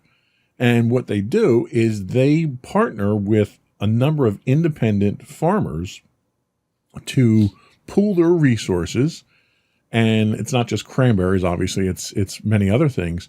But they pool their resources together and sell as one single entity so they can get advantages in the economy to scale by supplying all their entities at the same time for a bulk cost.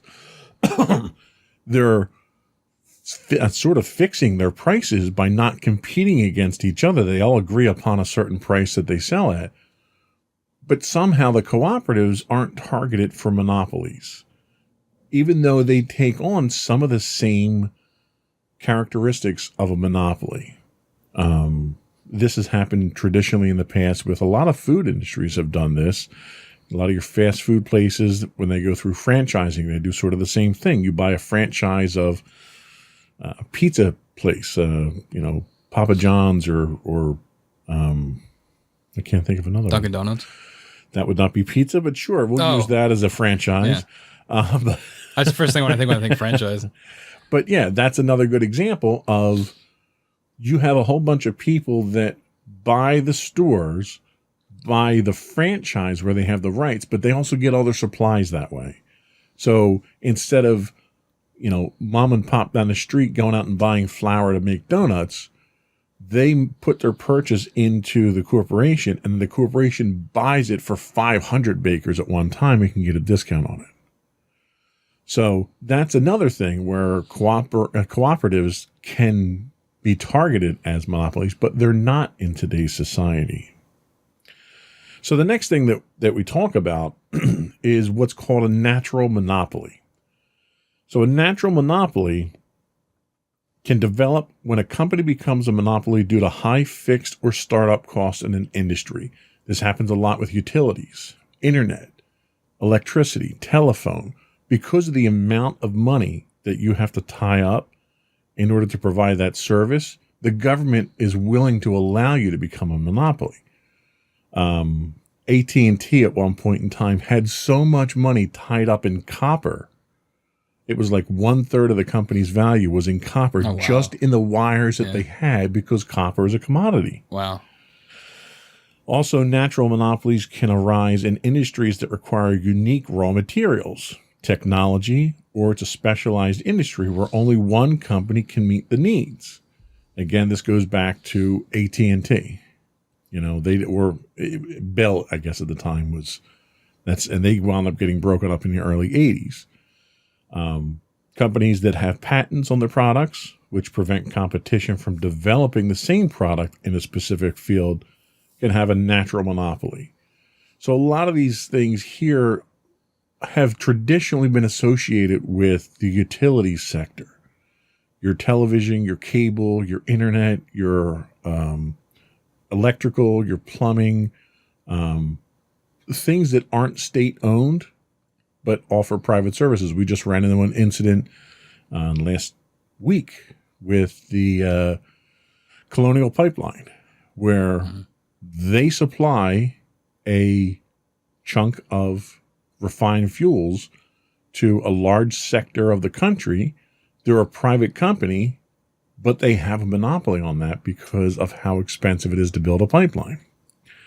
So let me ask you, when it comes to natural monopolies where you have this investment or you own the technology, do you think that justifies monopolistic tendencies? I think that's a tough question to answer, because it reminds me of when we did our streaming services episode. We talked about something like Comcast, whose internet and TV and there's cell phones, and they're sort of expanding in that way too. But if, again, kind of like when we talked about with the mobile providers, if you can only have Comcast, but it's because Comcast controls all those resources, is that a bad thing? I think it becomes a bad thing when you go back to the inferior product thing. If your product's bad, but you have this obligation to provide the service because you have all the resources, then I think you also have an obligation to make the product at least usable consistently. Well, and to add to that is, if the government is going to allow you to be a natural monopoly because of that technology or that investment, then there's a certain right that the government has to... we didn't check the shop beforehand, everybody. No, we didn't. Just lean a lot that way. There's a certain obligation the government has to regulate you at that point in time as an industry. Do you think that expectation of government regulation, because a lot of the cable companies are trying to get away from government regulation, do you think that expectation that government should have the right to do that when they grant you a monopoly is realistic? I think maybe not realistic, not in these days, because these companies have so much power. I think it's idealistic that, ultimately at the end of the day, the government is going to have the say in what needs to be regulated and what doesn't. But I think we're seeing so often that the companies have so much power that the government just chooses not to do anything. Yeah, I think which we'll get into more later. Yeah, I think you're absolutely right on that one. So there's public monopolies that are set up by the government to provide essential services, such as the U.S. Postal Service, although the U.S. Postal Service is getting a run for its money these days with private parcel companies like UPS and FedEx. Utilities, which we talked about already. The utilities industry is where a natural government allowed monopolies flourish until the government doesn't allow it anymore. And it's kind of strange because this happened a few years back where back in the early 2000s, we had a major power outage in the Northeast. And it turned out that power outage was a result of a mismanaged power network out in, I think, Ohio at the time. And it's a privately owned company. They weren't under any kind of monopolistic regulations or anything. But because of the problem that they caused that took down the rest of the network in the Northeast, the government came in and imposed sanctions on them and fines and so forth. Do you think that's a way or an efficient way for the government to sort of allow monopolies to happen, but penalize them if they don't adhere to some level of standard? I mean, yeah, and I mean, that's a pretty extreme example. If you cause, the Northeast to have a blackout, I think you deserve to get punished for some reason. But I think you said it was a privately owned company. It wasn't like, yeah. So if it was, I don't know. I think if it was a larger company, they might not be as harsh. If it's the small independent company, they can easily point the finger and blame them. But if it was something like General Electric or something, they might be a little bit hesitant to punish them as harshly, I think. Right. No, I can see that. So the monopolies in these instances are allowed because the suppliers incur large costs of producing power or water or providing these services to each household. And it's considered more efficient for there to be a sole provider for these services. Do you think it's more efficient for you to have a sole cable provider? Or do you think competition in the cable market would be better for the consumers? Because right now, cable is not considered a public utility. And there's a lot of push to have it considered that way as far as protections and regulation go. If they did, do you think having 2 or 3 cable providers would be better, or having a monopoly would be better? Yeah, definitely, because I think competition, it breeds innovation, right? Because you need to be able to beat your competitor, and you beat your competitor by making more money, which means having a better product in theory. So I think if there was only one company, then it would just stagnate. They would settle for whatever service they're going to provide. But if you've got that competition, I think that ends up benefiting the consumer in the long run. Yeah, and I think you're right. I think the only time you get innovation is when companies have to innovate. And the only time companies have to innovate is if the competition makes them, which is their number one motivation, because that's where their profits are, or if the government forces them to. And to a certain extent, the government did force a lot of these cable companies to innovate their technology because they were taking bandwidth back from them, which is why we have digital TV now. That was not because the cable companies were in competition for each other to provide better services. That was because the government mandated that. So you can, in certain circumstances, still have monopolies that innovate when the government forces them to do so, and still allow monopolies to exist in the country. So we're going to take a quick break, and we're going to come back and talk about some of the antitrust laws and a little bit of what the country has done to break up monopolies historically.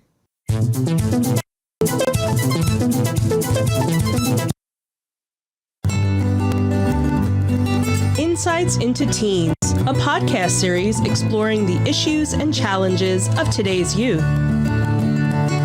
Talking to real teens about real teen problems. Explore issues from braces to puberty, social anxiety to financial responsibility.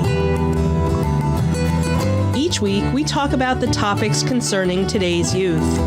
We look at how the issues affect teens, how to cope with these issues, and how parents, friends, and loved ones can help teens handle these challenges. Check out our video episodes on youtube.com/insightsintothings. Catch our audio versions on podcast.insightsintoteens.com or on the web at insightsintothings.com.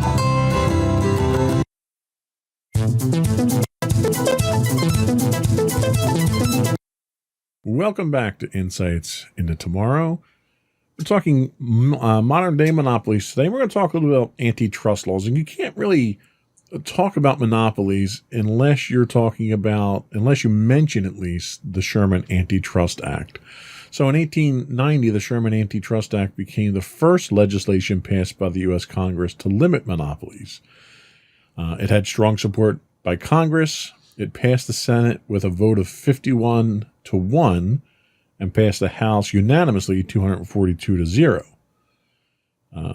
And that was put in place to regulate mostly the big industries at the time, which were Oil. Locomotives, your rail service, your steel industry, and so forth. Then in 1914, 2 additional antitrust pieces of legislation were passed to protect consumers. The Clayton Antitrust Act, which created new rules for mergers and corporate directors, and also listed specific examples of practices that would violate the Sherman Antitrust. And then the Federal Trade Commission, the Federal Trade Commission Act, which sets standards for business practices and enforces the 2 antitrust acts, along with the Antitrust Division of the U.S. Department of Justice. So the laws are intended to preserve competition and allow smaller companies to enter a market, and not to merely suppress strong companies. And I think that's a theme that I think resonates today, because a lot of what people are talking about today with our big monopolies is that they're not harming people because they're not producing a product or a service. And the biggest example of this would be social media and Facebook. So Facebook isn't harming anyone by not bringing new products to market. They're just a really big company. The same thing with Google. And the push today seems to be targeting, well, these companies are too big and they shouldn't be that big. And I think the point that I'm trying to make here is that's not something that the antitrust laws are designed to cope with. What are your thoughts on that? Yeah, definitely. I think it's these are obviously laws that were made in, before 1900, so they definitely need to be updated. But I think it's kind of what comes with technology, right? It's you've got to make new laws. You've got to adapt the way you think about it, because while they're not making a product, these companies have data on everybody. And when you have things like information leaks and the companies aren't necessarily held accountable, like Facebook has them all the time, where people's personal data gets leaked. And I think that is a huge problem that should be, more harshly punished. And I think that would come with a more modern look at, antitrust laws. Well, and I think I agree with you to a certain extent that the companies themselves have a certain obligation to protect the user's data. However, the users give the data up freely. So there's not, I don't think there's really an expectation of privacy, because it's a social network, right? Yeah. So when I post my information, my pictures and whatever, I'm posting them there for people to see. So I can't really get upset when Facebook leaks that to other people. The other problem that you run into is that the modern laws that we have penalties that are insignificant to the size of these companies now, which I think is where some of the argument comes in that these companies are too big.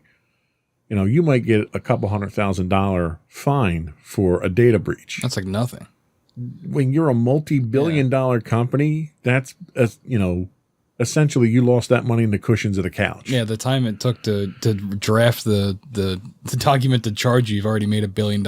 Right. So there's really very little incentive to do anything other than continue business as is and just pay the fines, because you're still monumentally profitable. So I think there needs to be a fundamental shift in what the penalties look like in order for the penalties to have any meaning whatsoever.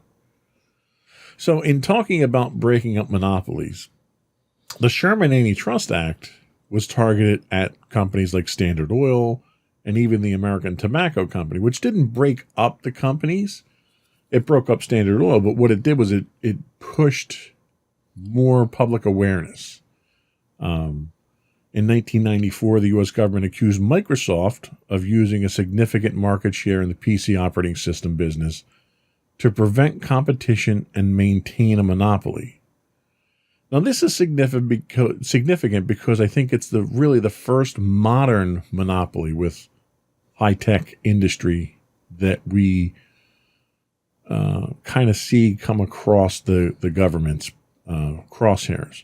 Yeah, they broke up the bell companies, the phone companies, and stuff like that. But I think that was less significant from a technological standpoint because it was really legacy technology. But here you have Microsoft, who is at the forefront of computer technology, but they're also internationally acclaimed for this technology. And you have the United States that's trying to set precedent here.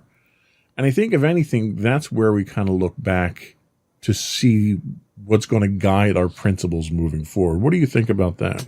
Yeah, definitely. I mean, I think I've said it on this show before. Again, not a lawyer, but, the law is about precedent, right? So something like this case here, sets the precedent for technology companies going forward of how their versions of monopolies, are viewed in courts. And I think that, having Microsoft be this big example in 1994 is extremely important, just to have something to look back at, especially, I don't think anybody could have imagined what technology is like now compared to what it was in 1994, but it's much larger and much more in the forefront of just our daily conversations. Yeah, and essentially what happened is in 98, you had a federal district judge rule that Microsoft needed to be broken into technology companies. But that was a decision that was later reversed. There were compromises that happened. There were fines that happened. Microsoft ultimately agreed to have a government overseer become part of the company to make sure that the company wasn't engaging in monopolistic activities. Microsoft in the 80s and 90s was brutal. They had a philosophy of, well, let's not compete with others. Let's just destroy the competition. And they did. They were very effective at it. Yeah, I think there's an episode. I don't know if you've ever watched the CNN series. It's just called the 70s or the 80s. It's one of those. There's a whole episode on like the Apple Microsoft war. It's really interesting. Yeah. And it's funny because Microsoft destroyed Apple to the point that Apple was roughly 3 months away from going bankrupt. And Bill Gates, in a very famous appearance, shows up at the Apple Worldwide Developer Conference via video, and Steve Jobs was still alive at the time and announced that Microsoft is investing in Apple, and they booed Bill Gates for saving the company. All the people that were in the crowd booed when they heard about that. And the funny thing is, the only reason Microsoft did that was not so that they could make profit off of Apple. It was so that they could maintain the appearance of having competition. That's all it was. And the government fell for it. Yeah, the government fell for it. So, I mean, a lot of times it's really just about, jumping through the flaming hoops and making people believe the right thing. Yeah, and like not even in terms of government, but just in terms of public opinion too. You have you get that with video game consoles too. I know it's not nearly on the same level, but if you maintain that rivalry between two companies, it makes it look even better and that you're not a monopoly because, I'm an Apple fan, I'm a Microsoft fan, but in reality, it's the same company. Like, not really, but if they bailed out your company, they still owe them a debt in some way. Sure. Well, and you look at, let's stick with technology, you look at microprocessors. So you've got Intel and you've got AMD. And AMD has always been sort of the redheaded stepchild to Intel, where they were the rebels, they were the underdogs. Their processors were for like the elite group of gamers or overclockers or whatever. And you look at what happened to Intel, and Intel has, in recent years, been completely burned by their technology choices because of the shortcuts that they made that AMD didn't make. And AMD picked up a huge market share. And now you're seeing another fundamental shift that's detrimental to Intel, with Apple moving away from Intel processors in their computers now to their own designed ones that they're manufacturing themselves. So Intel's getting hit again with this. So that this was an instance where Intel got very complacent in what they were doing, and now they've fallen significantly behind in the processor market, and the tables have kind of shifted. But at the time when Intel was dominant, Intel was actually supplying information and support to AMD to maintain that appearance of competition. Works every time. So again, it really is. It's just a matter of appearance sometimes to keep from getting hit with monopolistic charges. So we talked briefly about AT&T. The most prominent monopoly breakup in the U.S. history was AT&T. After being allowed to control the nation's telephone service for decades as a government-supported monopoly, the giant telecommunications company found itself challenged by antitrust laws. In 1982, after an 8-year court battle, AT&T had to divest itself of 22 local exchange service companies and has been forced to sell off assets or split units several times since. Now, the real interesting thing is you had what were termed as baby bells during this. So you had all these certified local exchange CLECs, certified local exchange carriers pop up all over the country that were all part of the original one. And over the last 10 to 15 years, you've seen all those get swept up, and they're now owned by Verizon. So you went through that huge natural monopoly that the government allowed to breaking them up when they thought the competition was stifled to now mergers happening to get you back to that position where you have two people that are running the... Yeah, it's history in general is cyclical, and I think we're seeing that here too, right? So in maybe, I don't know, 15, 20 years, we'll have another breakup and they'll all come back out again, and then in 30 years, they'll all get swept up again. I think that's just how these things work, and honestly. And I think that's kind of the point here is that's capitalism. Mm-hmm. That's how capitalism works, is that monopolies are a natural outcome of capitalism. And I think the best that government can hope in most cases is to try to keep it at bay as long as possible.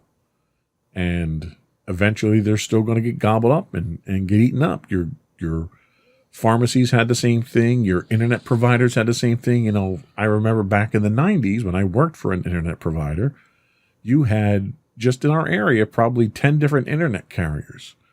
Now you can't get internet from anybody other than Comcast here. You had 3 different cable companies that you could get service from. So it's just a life cycle, I think, of business in a capitalist society. So we're going to take another break and come back and talk more about our modern monopoly problem in America.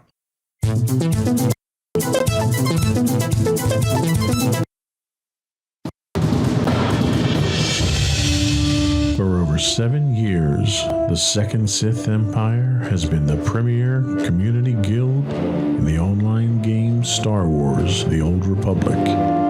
With hundreds of friendly and helpful active members, a weekly schedule of nightly events, annual guild meet and greets, and an active community both on the web and on Discord. The Second Sith Empire is more than your typical gaming group. We're family. Join us on the Starforge server for nightly events such as operations, flashpoints, world boss hunts, Star Wars trivia, guild lottery, and much more. Visit us on the web today at www.thesecondsithempire.com.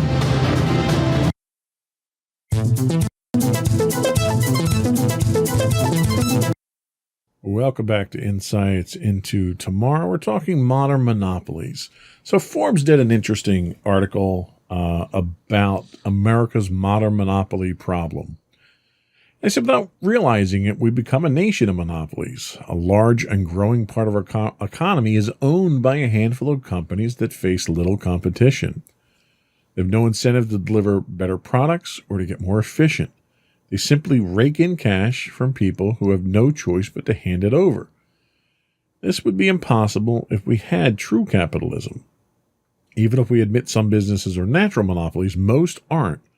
Most of them found some non-capitalistic flaw to exploit. In theory, this problem should have solved itself as technology and consumer preferences change, yet it hasn't. Axios outlined a problem in a recent article on farm bankruptcies. Why don't you tell us about what they found? Sure. So 3 companies control about 80% of mobile telecoms. 3 have 95% of credit cards. 4 have 70% of airline flights within the United States. Google handles 60% of all searches online. In agriculture, 4 companies control 66% of U.S. hogs slaughtered in 2015, 85% of the steer, and half of the chickens, according to the Department of Agriculture. And finally, just 4 companies control 85% of U.S. corn seed sales. That's up from 60% in 2000, so there was some consolidation there. And 75% of soybean seed, a jump from about half, according to the Agriculture Department. That's pretty staggering, and that's not even talking big tech, where a lot of our focus is today. I mean, we're talking telecoms, credit cards, airlines, search, which we'll get to, and agriculture. I mean, our agriculture is really tied up to that few companies. I mean, I find that alarming at best. What's your thoughts on that? Yeah, you go back to your ocean spray example where it's one company, but it's made up of smaller farms. I guess that's probably similar. That's to what's probably happening. would be in this, yeah. Yeah, so it's if you want to have a successful farm, you have to join up with this company, basically is what you're getting at. And that is a monopoly, but if the independent farms are getting their proper cut, it's not as bad as it could be, right? Where they're just being exploited for their product. Right. I mean, I don't know. It's like this big company you just become a part of, I suppose, if you want to have a farm. I don't know.